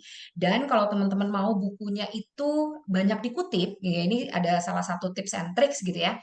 Teman-teman mahasiswa kita itu biasanya mencari referensi yang bukan di dalam karena dosennya itu suka tidak mengizinkan. Contoh begini, oh saya mau saya mendapat kutipan misalnya Kotler dalam Guna Astuti, biasanya dosen tidak mengizinkan. Nah, kalau kita di buku kita itu ada sintesa ala kita gitu ya, definisi yang ala kita sebagai penulis, maka ini akan membantu mahasiswa. Jadi nanti di skripsinya mereka atau di tesisnya mereka tertulisnya bukan nama ahli sebelumnya yang ada di dalamnya bukunya Bapak Ibu, tapi langsung spesifik gitu ya bukunya Bapak Ibu masing-masing yang dikutip oleh mereka. Next klik Bu Rida. Dan hasil penelitian atau pengabdian, kalau memang ada, Bapak Ibu, boleh Bapak Ibu masukkan pula di dalam buku ajar ini. Bisa di bagian awal atau bagian akhir buku atau bab gitu ya, menjadi studi kasus, atau di setiap akhir paragraf termasuk terkait satu materi tertentu langsung disampaikan dalam bentuk seperti contoh kasus, juga diperkenankan dan bisa. Boleh next Bu Rida. Nah, ini tadi adalah contoh isinya gitu ya. Nah, sekarang komponen-komponennya kita lihat nih, teman-teman. Jadi kalau tadi isi komponen utama adalah seperti itu, daftar isinya nantinya gitu ya. Nah, bagian luar buku ini ada cover depan, ada punggung buku, ada cover belakang. Ini kita nggak usah khawatir, biasanya nanti dari penerbit ini bisa dibantu untuk proses penyusunan atau pendesainan buku, cover buku yang mau kita publikasi. Jadi kalau ini tidak masalah, mungkin bisa lewat nih, Bu Rida. Next.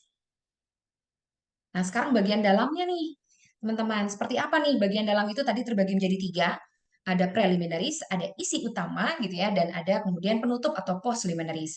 Nah, di preliminaries ini ada, ini contoh beberapa ya, teman-teman. Jadi di preliminaries itu ada halaman judul utama, ya, ini contohnya gitu ya, yang di sini itu mencantumkan judul kita apa, kemudian penulisnya siapa dan penerbitnya siapa. Next. Nah, ini kemudian adalah halaman identitas buku. Ini spesifik kapan terbitnya, tanggalnya, ISBN-nya, ukuran buku kita berapa halaman, dan lain sebagainya. Alamat penerbit pun tertulis di sini, gitu ya. Jadi sehingga kalau nanti reviewer atau asesor mau mengecek apakah buku ini benar ISBN-nya tercantum atau tidak, bisa melihat di sini.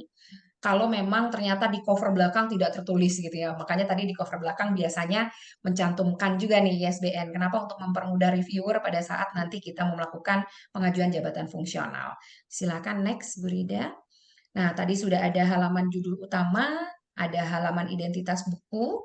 Nah, ini kemudian ada kata pengantar nih. Teman-teman mesti hati-hati, kita dibedakan kata pengantar dengan prakata. Kata pengantar itu bukan kita yang menyusun nih, teman-teman. Jadi biasanya boleh dari pimpinan dari universitas, pimpinan fakultas, pimpinan program studi, atau bahkan dari penerbit seperti yang tertera di sini. Kemudian baru prakata dari kita. Boleh next ya, Bu Rida. Nah, ini prakata, ini dari kita nih, Mbak. Bisa dilihat di bagian bawahnya penulis. Nah, ini silahkan next, Bu Rida.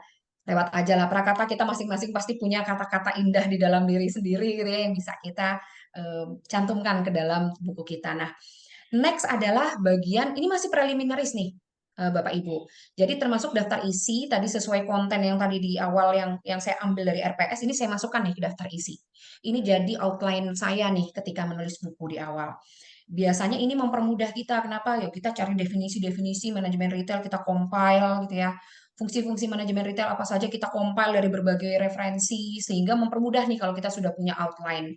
Jadi saran saya mungkin ada tipe-tipe individual yang modelnya seperti saya harus punya outline dulu.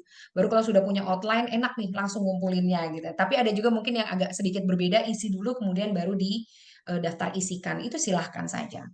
Next, boleh Bu Rida? Hah? Boleh ditelepon? Siapa yang telepon?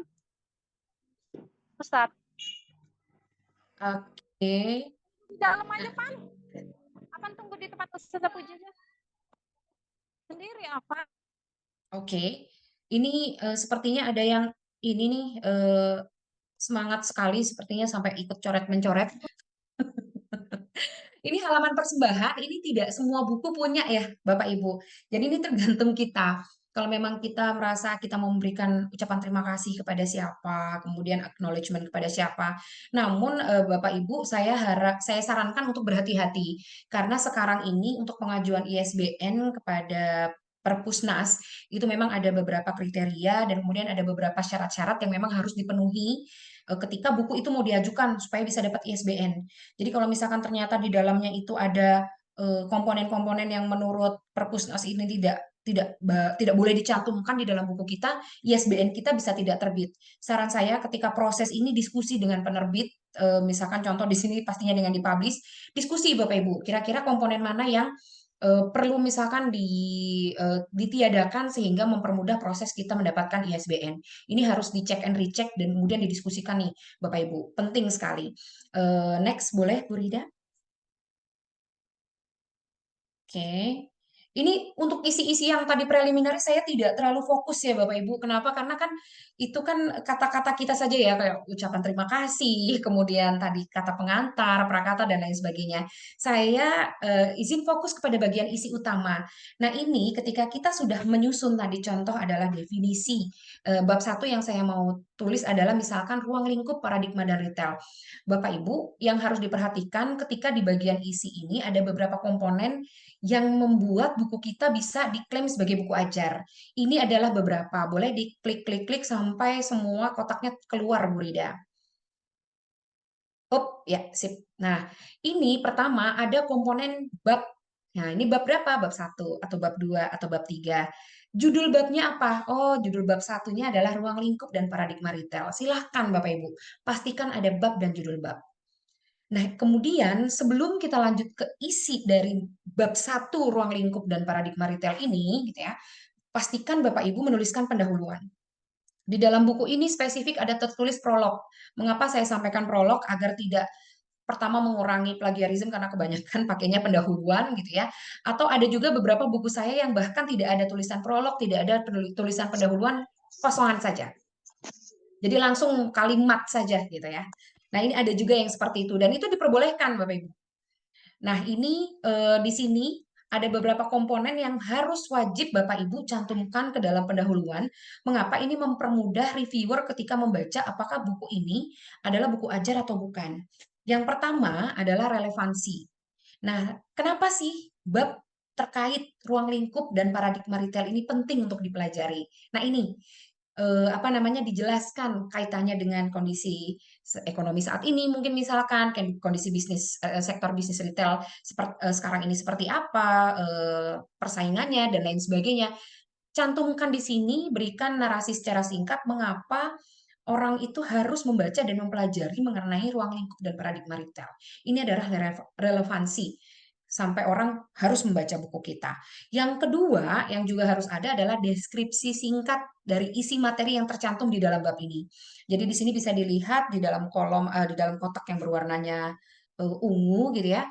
Ada mengenai konsep, ada ruang lingkup, ada paradigma, isinya ada definisi, ada fungsi manajemen, klasifikasi, disampaikan isinya apa saja, dan kemudian kira-kira capaian yang diharapkan apa. Nah, ini diharapkan pembaca mampu memahami mengenai. Nah, demikian nih Bapak Ibu. Ini sesuai dengan yang ada di RPS kita, yang di bagian capaian pembelajaran atau tujuan pembelajaran. Kemudian jangan lupa juga Bapak Ibu, ini sebenarnya penting. Kenapa? Karena sekarang itu di dalam RPS itu banyak dosen diminta untuk mencantumkan metode pembelajaran untuk tatap muka tersebut mau apa. Dan alangkah baiknya apabila buku ajarnya Bapak Ibu ini mendukung untuk metode pembelajaran yang Bapak Ibu susun. Nah, di sini ada metode pembelajaran studi kasus di RPS, sehingga di bab spesifik ini, bab 1 ini ada studi kasus ya. Dan kemudian dia menggunakan kebetulan untuk di bab 1 ini, di pertemuan pertama yang materi ini itu ada contextual instruction juga. Apa sih gitu ya? Jadi di sini nih caranya sederhananya seperti ini. Studi kasus ini bisa dilihat di bagian bawah bahwa untuk mengetahui tingkat pemahaman, pembaca dapat mengerjakan latihan-latihan dan soal evaluasi ya yang tersedia. Ini sebenarnya juga ini ada studi kasusnya. Oke. Mungkin ada di bagian belakang sepertinya kelewat. Ini yang kasusnya ini lebih untuk umpan balik evaluasi Bapak Ibu. Jadi ini adalah untuk umpan balik. Jadi istilahnya begini. Oh, kalau pembaca yang membaca bab ini ingin memahami atau dia ketahuan bisa memahami atau enggak, apa sih kriterianya dia beneran sudah memahami gitu ya. Ya, ini di sini tertulis apabila dia mampu menyelesaikan seluruh latihan dan soal evaluasi. Boleh di next Bu Rida. Menyelesaikan seluruh latihan dan soal evaluasi ini ada. Nah, dengan baik serta mendapatkan minimum skor 70, maka pembaca dianggap mampu memahami materi di bab ini. Nah, tadi kasusnya atau RPS ini terlihat di sini. Kita minta dia contextual instruction mengkaitkan materi terkait retail gitu ya Bapak Ibu dengan kondisi di sekitarnya dia. Nah, ini ada di dalam kotaknya nih kuning nih. Jadi ada contextual instruction-nya di sini. Dapatkan dan menyebutkan usaha retail yang ada di sekitaran Anda sehingga dia terkonek tidak hanya materi tapi juga ke sekitarannya. Dan menurut Anda samakah masing-masing usaha retail tersebut untuk dijelaskan? Dan ini untuk diskusi di kelas nih, Bapak Ibu. Jadi sebelum memulai memberikan materi di kelas ini, buku ini tuh bisa menjadi sarana untuk Bapak Ibu mengakses di awal, pre lah istilahnya ya. Nah, kemudian barulah masuk ke isi atau materi. Boleh diklik satu atau dua klik ya mungkin. Nah, ini kebalik, umpan baliknya tadi di depan gitu ya Bapak Ibu. Mohon izin. Nanti mungkin PPT-nya sebelum saya share saya perbaiki dulu. Nah, ini adalah isi materi kurang lebih. Ini agak lumayan banyak, jadi isi materi saya tidak cantumkan semua. Boleh izin Bu Rida ke next slide? Oke. Nah, yang harus ada adalah rangkuman. Sebenarnya tadinya saya mau memperlihatkan, cuman kayaknya saya lupa tidak tercopy di slide apa terhapus mungkin tadi ketika error. Jadi ada sebenarnya yang tadi saya sarankan Bapak Ibu, kalau bisa ada sintesa dari masing-masing kumpulan referensi yang sudah Bapak Ibu kumpulkan itu, sintesa yang alanya Bapak Ibu kalau bisa dicantumkan. Ini saya sebenarnya di setiap masing-masing subbab tadi ada, cuman mohon izin tidak tercopy sepertinya. Nanti saya tambahkan di PPT-nya sebelum saya share ya ke Bu Rida. Nah, ini ada rangkuman. Silahkan pastikan rangkuman ini ada karena ini komponen penting ketika sebuah buku ingin dianggap sebagai buku ajar. Boleh next, Bu Rida? Setelah rangkuman ini ada evaluasi. Evaluasi ini dalam bentuk latihan, bisa soal PG dan bisa soal esai. Bapak Ibu, sekali lagi yang mencirikan bukunya Bapak Ibu adalah sebagai bentuk buku ajar. Salah satunya adalah ini, ketersediaan evaluasi dan ketersediaan kunci jawabannya dari soal-soal ini. Nanti ada di bagian akhir. Bu, esainya ada kunci jawaban? Ada, Bapak Ibu. Kita harus menyediakan kunci jawaban untuk soal esai. Bagaimana mahasiswa tahu ketika dia mengerjakan soal esai di buku ini, dia bisa dapat 10 poin. Bagaimana dia tahu dia bisa mendapatkan 30 poin dan seterusnya. Ini nanti ada skema jawabannya. Boleh next, Bu Rida? Ini masih bagian isi, Bapak Ibu. Nah, bagian isi ini termasuk di dalamnya adalah daftar pustaka. Boleh next, Bu Rida?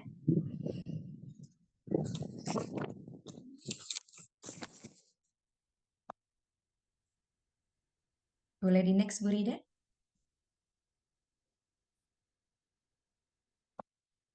Oke, nah ini skema jawaban nih, Bapak Ibu. Kalau yang PG mah mudah ya, Bapak Ibu, jawabannya O, A, B, C, D, gitu ya. Nah, kalau yang skema jawaban untuk esai, ini kita biasanya gunakan istilahnya seperti rubrik gitu ya. Jadi kalau di sini karena tadi saya minta mahasiswa untuk menjelaskan pengertian dari manajemen retail, jadi di sini saya kriterianya sudah ada. Apabila dia bisa menyebutkan 3 pengertian dari manajemen retail yang berbeda gitu ya, dari sumber yang berbeda, dia dapat poin 3. Jadi kalau cuma menyebutkan satu pengertian, poinnya 1 untuk nomor 1. Kemudian mencantumkan penjelasan untuk masing-masing pengertian gitu ya, dapat poin 7. Nah, kalau misalkan ternyata hanya 1, berarti cuma dapat poinnya 2 dan seperti itu. Selanjutnya, ini sampai di akhir sebenarnya harusnya soal esai 1, 2, 3, 4, 5 sampai dengan soal pilihan ganda ketika dijumlah total nilainya 100 untuk satu bab ini. Jadi kita harus buat seperti itu Bapak Ibu. Jadi intinya ini PG-nya 10 poinnya, esainya poinnya cuma 90, total 100 di bawah gitu ya. Boleh Bu Rida di next. Nah, tadi bagian isi Bapak Ibu. Selain bagian isi, ada beberapa komponen yang alangkah baiknya kalau di buku kita ada. Kenapa? Pertama, memudahkan ketika mahasiswa ingin mencari definisi. Nah, definisi yang dimasukkan di dalam glosarium ini, kalau saya boleh bersaran, ini adalah yang sintesa atau alanya Bapak Ibu. Jadi bukan yang Bapak Ibu misalkan mengambil kalau bisa. Tapi kalau memang tidak ada, silahkan. Boleh menggunakan salah satu yang ada terdapat di dalam buku dan itu yang paling utama boleh dimasukkan di sini. Tapi kalau ada yang alanya Bapak Ibu, sintesa alanya Bapak Ibu, saran saya masukkan ke glosarium adalah alanya kita. Sehingga itu yang nanti dikutip oleh mahasiswa ke dalam skripsinya dan buku kita jadinya banyak citasinya meningkat gitu. Boleh next. Bu Rida, ini glosarium. Next yang harus ada selain glosarium adalah indeks. Kenapa ini bisa membantu memudahkan ketika pembaca hendak mencari istilah-istilah tertentu yang ada di dalam buku kita. Ini bisa juga kita tambahkan. Next, Bu Rida. Nah, selain itu, Bapak Ibu, ini ada beberapa tips sedikit ketika kita menuliskan narasi di dalam buku ajar kita. Yang pertama, Bapak Ibu, agar buku kita itu tidak membuat jenuh orang untuk membaca karena isinya kebanyakan mungkin tulisan seperti juga punya saya yang isinya kebanyakan tulisan semua gitu ya. Jadi pastikan satu alinea itu isinya satu pokok pikiran. Kenapa? Untuk memudahkan menyederhanakan pembaca ketika mereka dalam proses menyelesaikan membaca buku kita. Alineanya kalau bisa yang pendek, jangan terlalu panjang-panjang sehingga tidak membuat jenuh. Dan kemudian kalimatnya, per kalimat itu kalau bisa jangan terlalu panjang kalimatnya. Jadi kalimat yang efektif kalau kita bahasakan dalam bahasa Indonesia. Dan kalau bisa dibuat ilustrasi gimana setiap halaman supaya menjadi menarik dan mudah diingat baik secara verbal maupun visual. Boleh next, Bu Rida? Tips lainnya yang mungkin bisa saya sharing-sharing nih Bapak Ibu, pastikan yang ini tadi, metode pembelajarannya kalau bisa masukkan. Jadi kalau misalkan gayanya adalah student center learning, ada beberapa poin-poin seperti tadi. Mintakan mereka untuk melakukan apa, kemudian mintakan mereka untuk menuliskan jawabannya di situ. Ya, agak-agak mirip modul tapi tidak terlalu seperti modul. Karena memang Bapak Ibu sudah menuliskan di dalam RPS metode pembelajarannya itu yang akan digunakan di tatap muka tersebut. Sehingga alangkah baiknya apabila ada di dalam bukunya kita. Kemudian sekali lagi saya mengingatkan bahwa Bapak Ibu kalau sudah punya penelitian, sudah punya kegiatan pengabdian masyarakat yang sudah ada artikelnya atau hasil luarannya, silahkan Bapak Ibu. Bisa dituliskan kalau tadi jadi contoh kasus, bisa juga di awal atau di akhir benar-benar menjadi kasus yang terintegrate ke dalam bab itu yang terkait sama bab itu. Kemudian kalau menggunakan aturan penomoran, saya bersaran agar menggunakan aturan penomoran yang jelas sehingga tidak memusingkan bagi yang membaca dan pastinya selalu diingat untuk menggunakan aturan pengutipan dalam penulisan yang baik dan benar. Sebelum saya tutup, saya ingin sedikit memberikan pengingat karena saya yakin teman-teman pasti sudah melakukan aturan pengutipan ini pasti sudah dilakukan dalam penulisan. Boleh Bu Rida next slide? Nah, ketika mengutip apa saja sih yang harus dikutip, apa saja yang tidak perlu kita kutip. Bapak Ibu ketika mengutip pastikan kalau menggunakan tanda kutip dua, pastikan kita mengutip dengan akurat persis sama. Huruf besarnya, huruf kecilnya, titik, koma. Bahkan kalau di bukunya typo, ya nggak apa-apa. Kita copy paste typo persis. Kenapa? Karena kita mengutip akurat atau persis sama dengan tanda kutip dua. Kemudian kalau ternyata dalam satu kalimat itu tidak kita gunakan semuanya yang ada di dalam kalimat tersebut, maka kita bisa menggunakan titik elipsis. Dan terakhir kita gunakan tanda kurung di bagian terakhir setelah tanda petik duanya yang setelah kita kutip untuk memberikan informasi tambahan terkait sumbernya yang mana yang kita kutip. Silahkan next Bu Rida, ini yang tidak perlu kita kutip yang mana saja ya. Pertama, kalau itu sejarah atau ringkasan sejarah Bapak Ibu tidak perlu. Pengalaman pribadi Bapak Ibu sekalian pun tidak perlu. Kemudian kesimpulan atau sintesa dari ide-ide yang sebelumnya direferensikan juga tidak perlu. Makanya tadi ada referensi, Bapak Ibu mengutip, mengambil, masukkan dalam buku, kemudian Bapak Ibu membuat sintesa ala Bapak Ibu, ini tidak pakai tanda kutip. Karena ini alanya kita, dan ini tidak perlu menggunakan tanda kutip. Kemudian ringkasan atas pengetahuan-pengetahuan yang bersifat umum pun tidak perlu menggunakan tanda kutip. Next, Bu Rida, terkait sedikit tipsnya. Nah, ini ada beberapa contoh parafrase untuk referensi asing. Nah, ini yang kadang-kadang suka terlupa sama kita kadang-kadang gitu ya. Kadang-kadang bahwa yang namanya dari bahasa asing ke bahasa Indonesia menerjemahkan itu bukan memparafrase, Bapak Ibu. Menerjemahkan yang menerjemahkan. Ketika kita mau memparafrase, maka kita terjemahkan dulu dan kemudian kita compile lagi tuh. Kita olah lagi kalimatnya atau paragrafnya sehingga menjadi ala kita, baru itu kita bisa klaim sebagai parafrase. Dan ini yang kadang-kadang suka terlupa. Jadi ini contoh parafrase bisa mungkin nanti kalau Bapak Ibu punya waktu gitu ya, Bapak Ibu bisa dilihat lagi nih. Bisa dilihat bahwa di bagian kiri yang bahasa Inggris ini tidak semuanya tercantum di dalam yang sebelah kanan. Kenapa? Karena yang sebelah kanan ini bukan terjemahan, tapi adalah parafrase. Boleh izin Bu Rida next. Nah, boleh juga nih Bapak Ibu. Saya kayaknya sebenarnya meringkas itu juga salah satu bentuk parafrase yang lain sih Bapak Ibu. Jadi silakan boleh parafrase dalam bentuk meringkas. Jadi data, dapat kalimat dari mana, paragraf dari mana, kemudian Bapak Ibu meringkas, mengambil inti sarinya itu dipersilahkan. Jangan lupa untuk menyantumkan sumbernya, ini yang paling penting. Silahkan Bu Rida. Next. Terima kasih banyak Bapak Ibu untuk perhatiannya, semoga bermanfaat. Dan saya mohon maaf kalau banyak salah-salah tadi, sepertinya ada yang hilang terhapus pas error tadi gitu ya. Jadi nanti insya Allah PPT sebelum saya serah terimakan yang fix kepada Bu Rida, saya perbaiki dulu ya Bu Rida. Baik, terima kasih Bapak Ibu, saya kembalikan kepada Bu Rida. Baik, terima kasih banyak Bu Miguna untuk sharingnya. Ini apa namanya? Ternyata menulis buku ajar sedetail ini ya Bu ya. Harus sesuai dengan RPS-nya dan bahkan kalau memang sudah jadi bukunya pun juga saat menyusun RPS ini bukunya dimasukkan ke dalam RPS yang kita miliki begitu. Iya dong, kalau Baik. tidak bermanfaat nanti bukunya Bu Rida. Cuman masuk di, jangan-jangan nggak dikeluarin dari kardusnya lagi. Aduh sedih. Oke, siap Bu Miguna. Baik, ini sudah banyak yang raise hand, ini sudah semangat untuk diskusi ini ya Bapak Ibu sekalian ya. Ini langsung saja mohon izin saya persilahkan untuk sesi tanya jawab ya Bu Miguna ya. Silakan, silakan.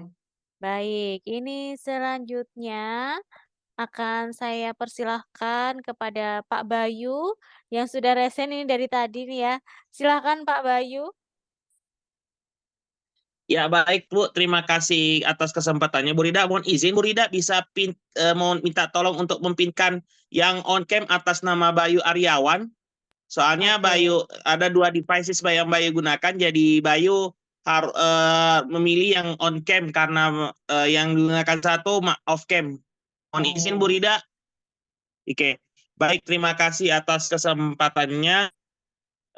Saya Ahmad Bayu Aryawan, alumni mahasiswa S2 Peternakan dari program Pasca Sarjana, sekarang berpindah ke Fakultas Peternakan Universitas Halu Oleo Kendari, Sulawesi Tenggara. Ini ada 3 pertanyaan. Yang pertama ini khusus Bu.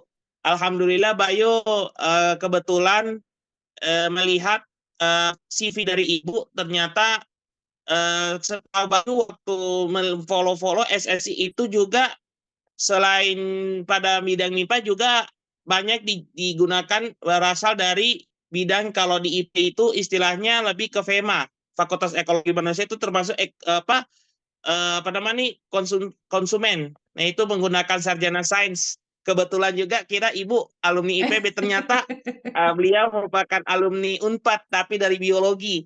Mohon arahannya Bu dan juga inspirasinya terkait hijrahnya Ibu dari biologi ke manajemen.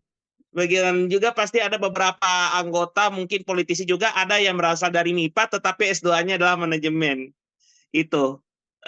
Kecuali kalau untuk bidang strategi yang terkait pemerintahan ya tidak masalah, tetapi specialty-nya Ibu khususnya sebagai dosen itu dari SSI biologi ke manajemen.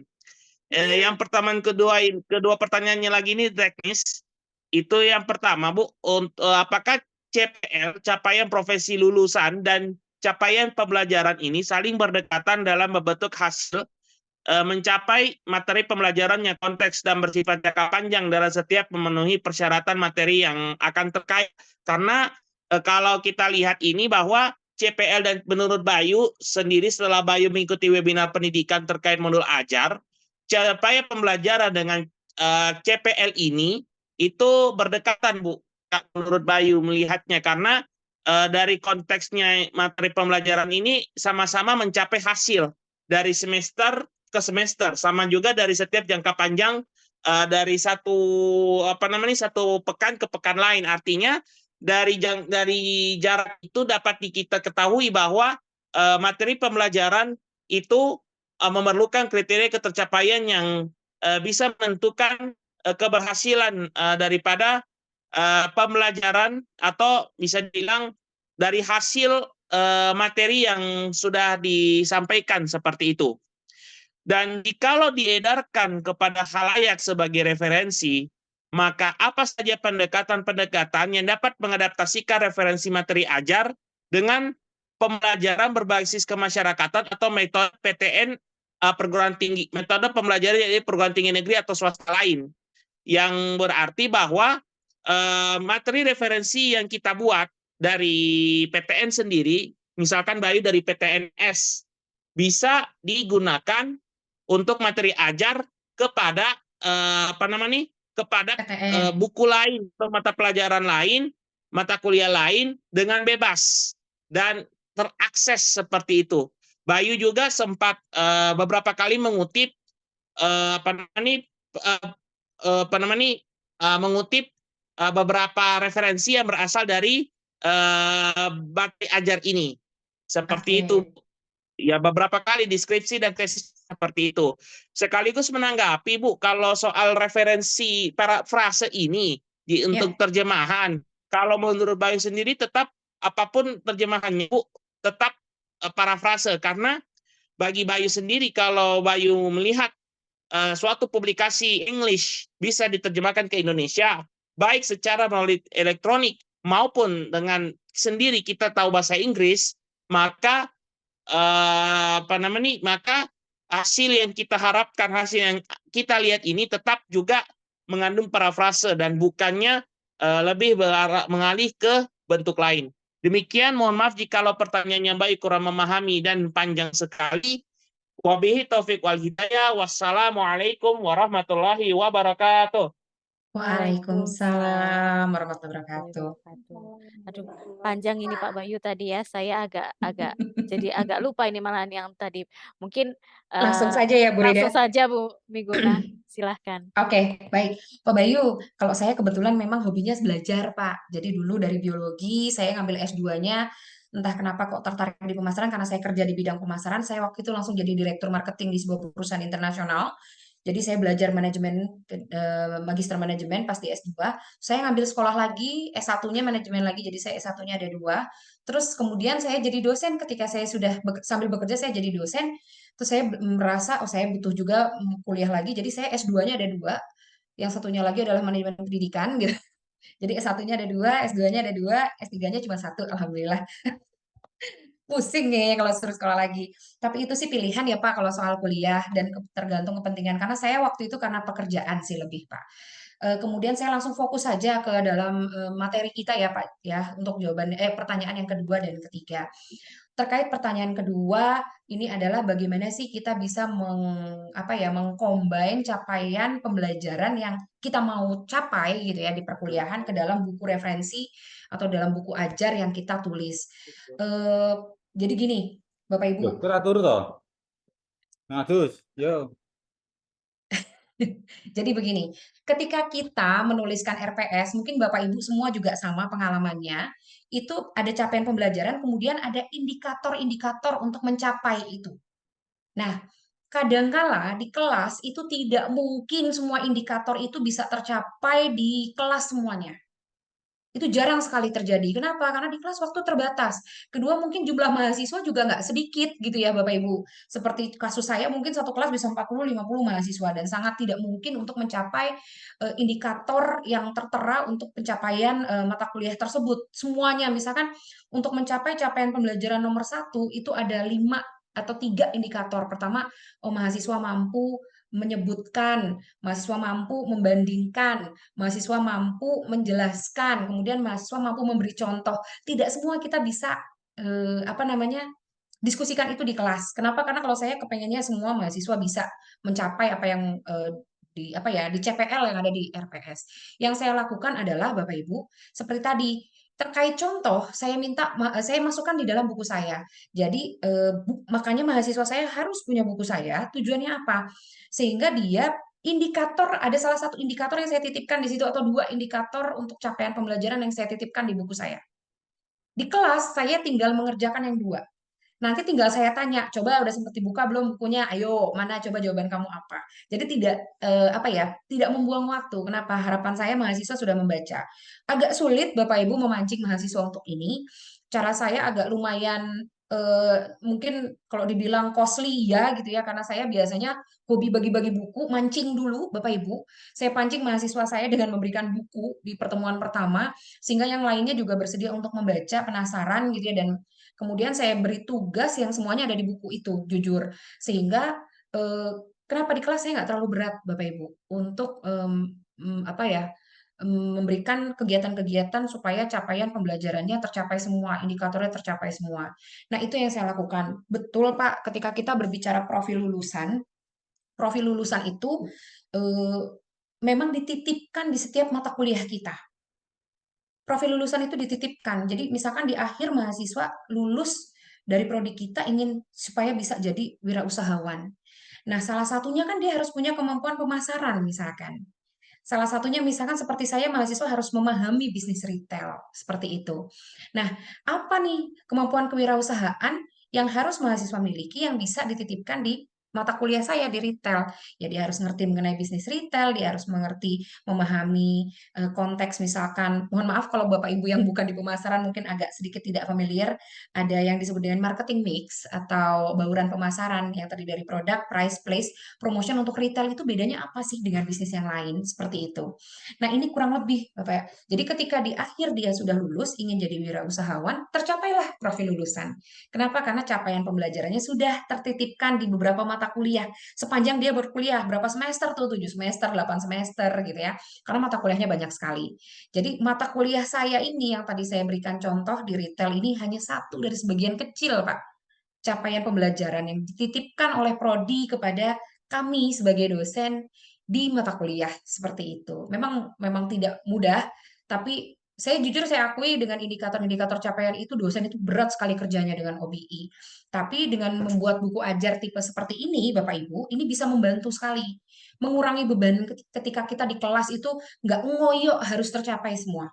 Kenapa? Sebagian sudah ada di buku. Gitu. Mungkin itu semoga bisa menjawab Pak Bayu dan teman-teman juga sepertinya sangat senang dengan Pak Bayu ini bertanya. Saya kembalikan ke Bu Rida, Bu. Baik, terima kasih banyak Bu Miguna untuk penjelasannya tadi jawaban dari pertanyaan Pak Bayu. Tadi memang penting sekali ya kita dosen ini punya buku ajar ini ternyata membantu ya Bu ya. Jadi tidak terlalu berat saat di kelas nantinya. Oke, baik. Ini selanjutnya akan saya persilahkan kepada Ibu Trufi Murdiani untuk bisa menyampaikan pertanyaannya. Silahkan Ibu Trufi.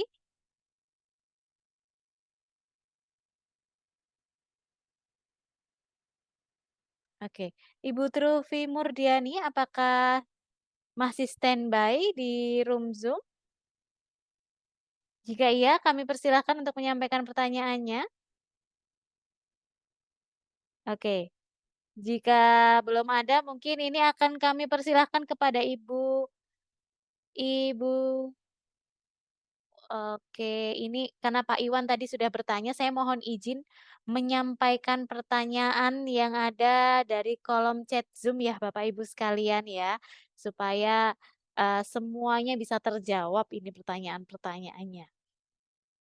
Baik, ini tadi ada pertanyaan, mohon maaf tadi di atas ternyata tertumpuk. Oke. Oke, ini yang paling dekat. Oke, ini pertanyaan dari Ibu Dewi Murtiningsih, Bu Miguna. Baik, ini beliau mohon izin untuk bisa mendapatkan pencerahan ini, Bu.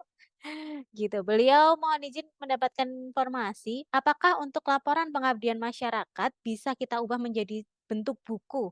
Jika memang bisa, apakah ini bisa masuk kategori buku ajar ataupun buku monograf atau buku referensi? Dan merubahnya ini formatnya seperti apa? Ketika memang kalau buku ajar otomatis formatnya sih menyesuaikan ya, Bu. Nah, ini kalau saran dan masukan dari Bu Miguna untuk dari laporan hasil pengabdian masyarakat ini bisa dirubah menjadi buku apa ini, Bu? Silahkan, Bu Miguna. Masih mute, Ibu, mikrofonnya?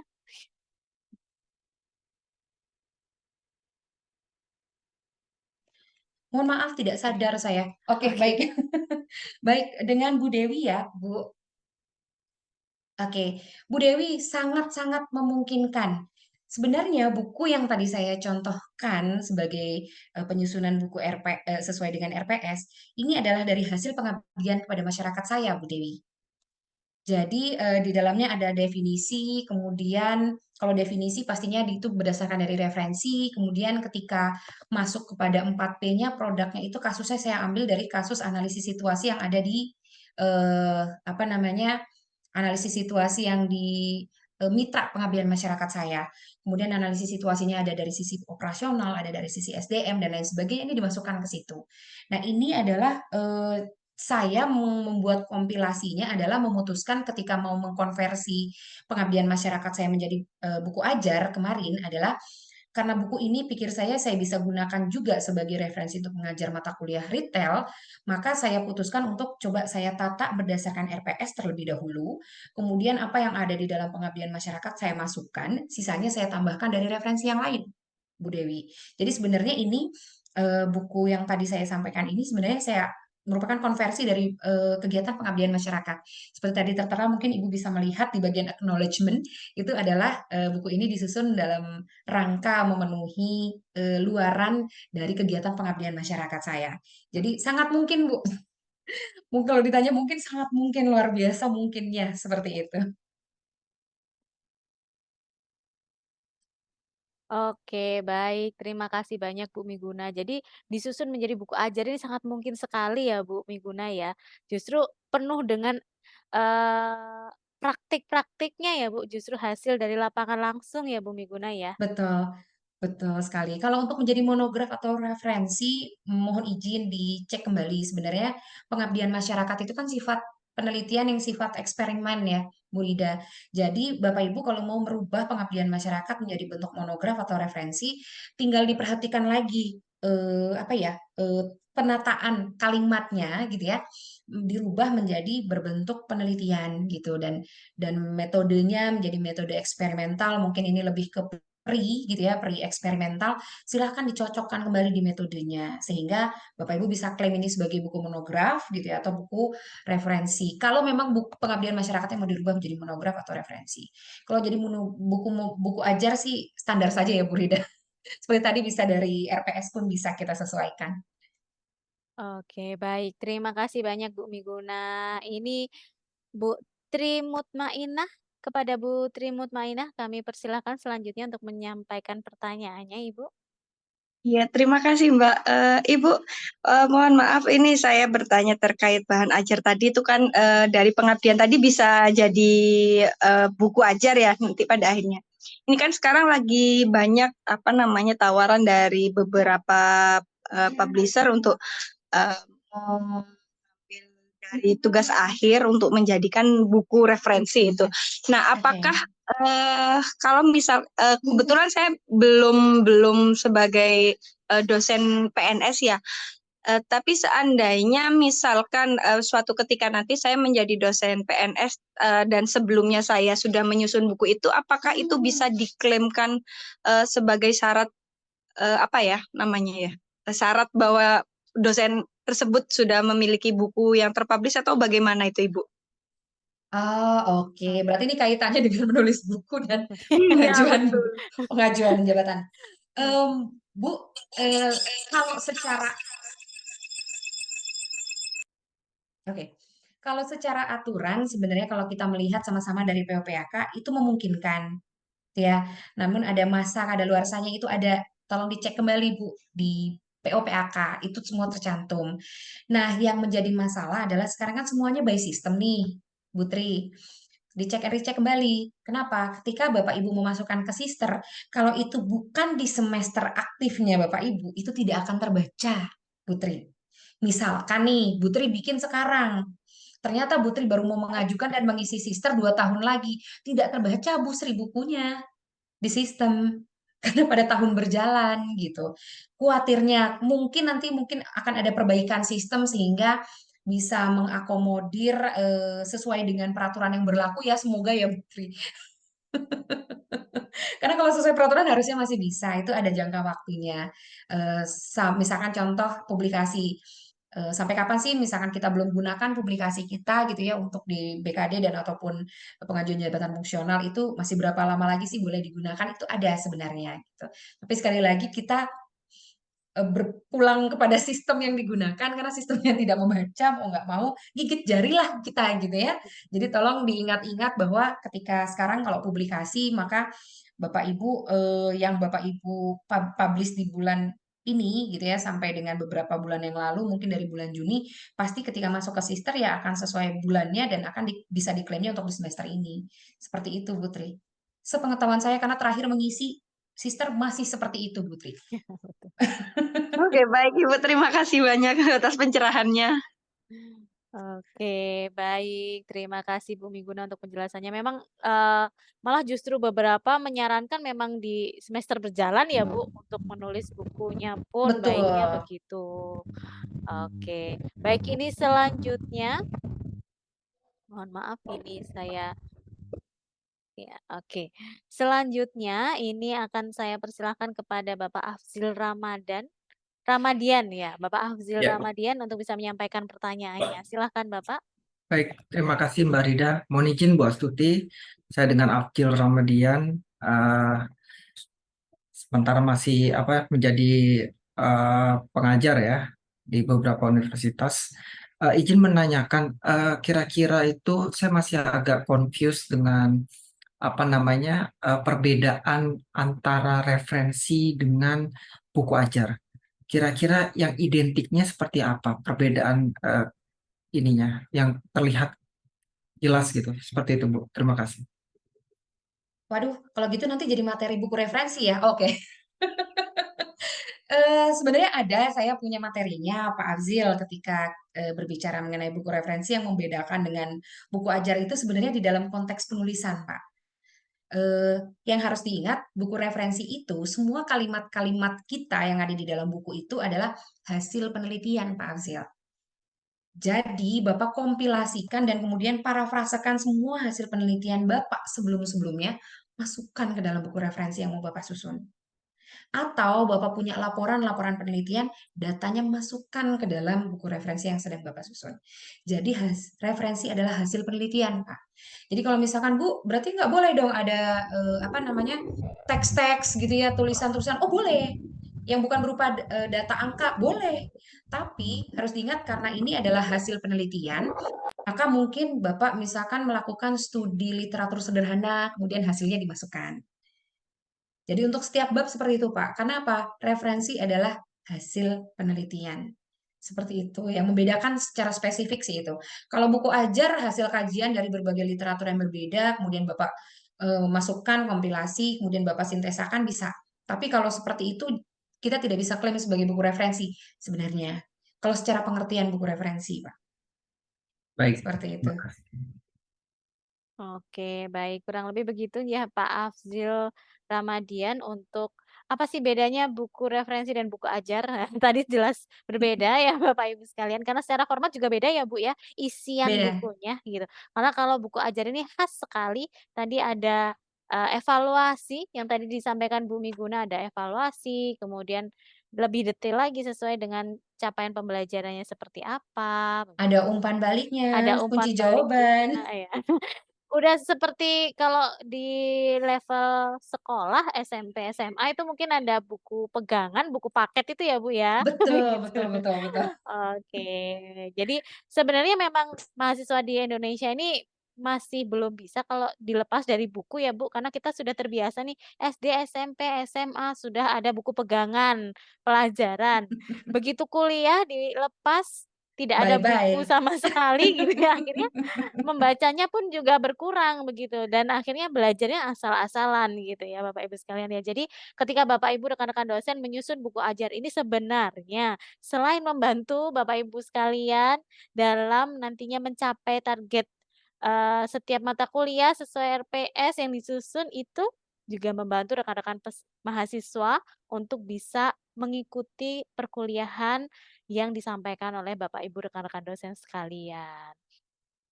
Baik, ini sudah pukul 4 kurang, ini sudah tidak terasa ya Bapak Ibu sekalian sudah 2 jam kita bersama berdiskusi, sharing-sharing dengan narasumber kita pada siang hingga sore hari ini. Tadi ada Pak Wahyudi dan sekarang ada Bu Miguna.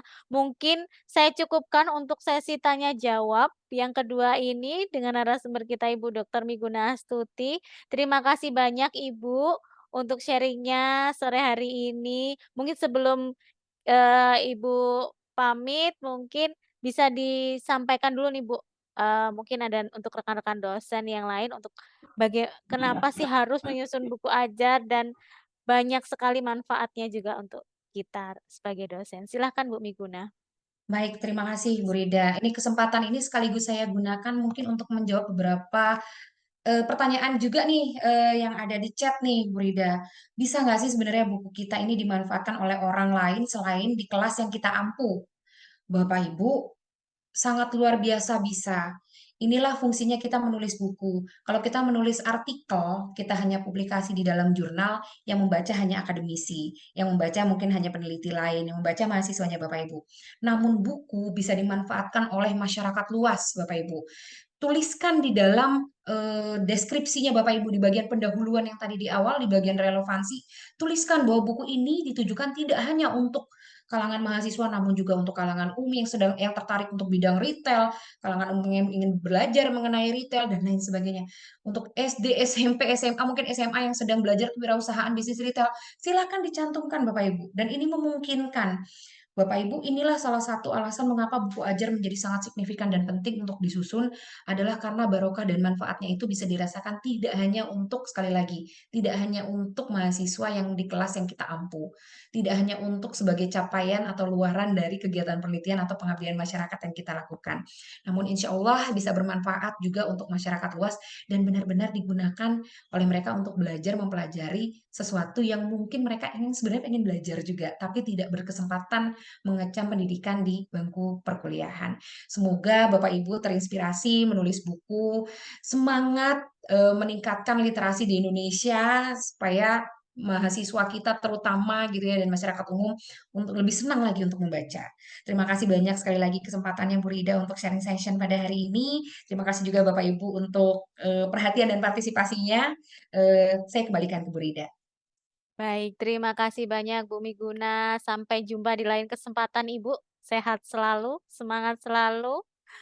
Baik, Bapak Ibu rekan-rekan dosen yang masih bergabung di dalam room Zoom ini, terima kasih banyak sudah mengikuti kegiatan webinar yang diselenggarakan oleh Penerbit Publish Yogyakarta bekerja sama dengan duniadosen.com dan juga Sevima.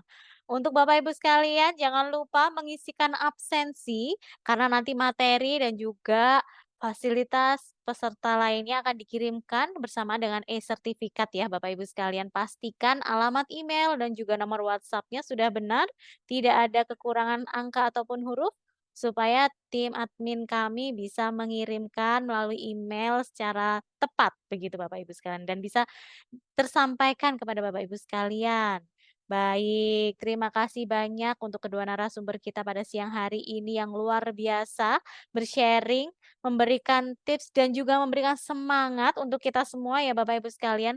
Semoga nanti ke depannya Bapak Ibu sekalian ini yang mungkin yang belum memiliki buku ajar bisa segera menyusun buku ajar karena manfaatnya sangat banyak sekali. Tidak hanya digunakan oleh mahasiswa kita tapi juga bisa digunakan oleh secara umum ya Bapak Ibu sekalian ya. Begitu. Jadi untuk Bapak Ibu sekalian yang mungkin juga tertarik untuk menerbitkan buku, boleh langsung menghubungi tim penerbit Republish nantinya karena tadi seperti yang diinformasikan oleh Mbak Anita, ada program Republish Express Deal yang bisa mengakomodir Bapak Ibu sekalian ingin menerbitkan buku secara cepat.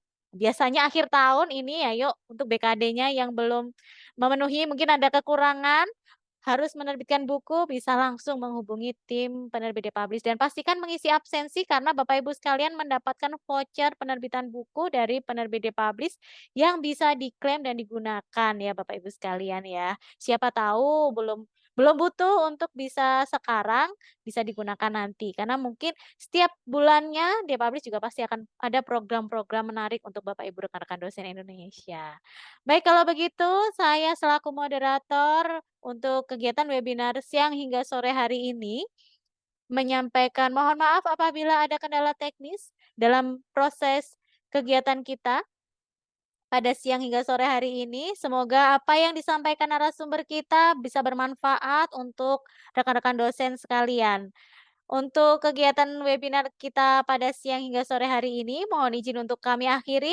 Wassalamualaikum warahmatullahi wabarakatuh. Selamat sore, salam sejahtera bagi kita semua. Waalaikumsalam.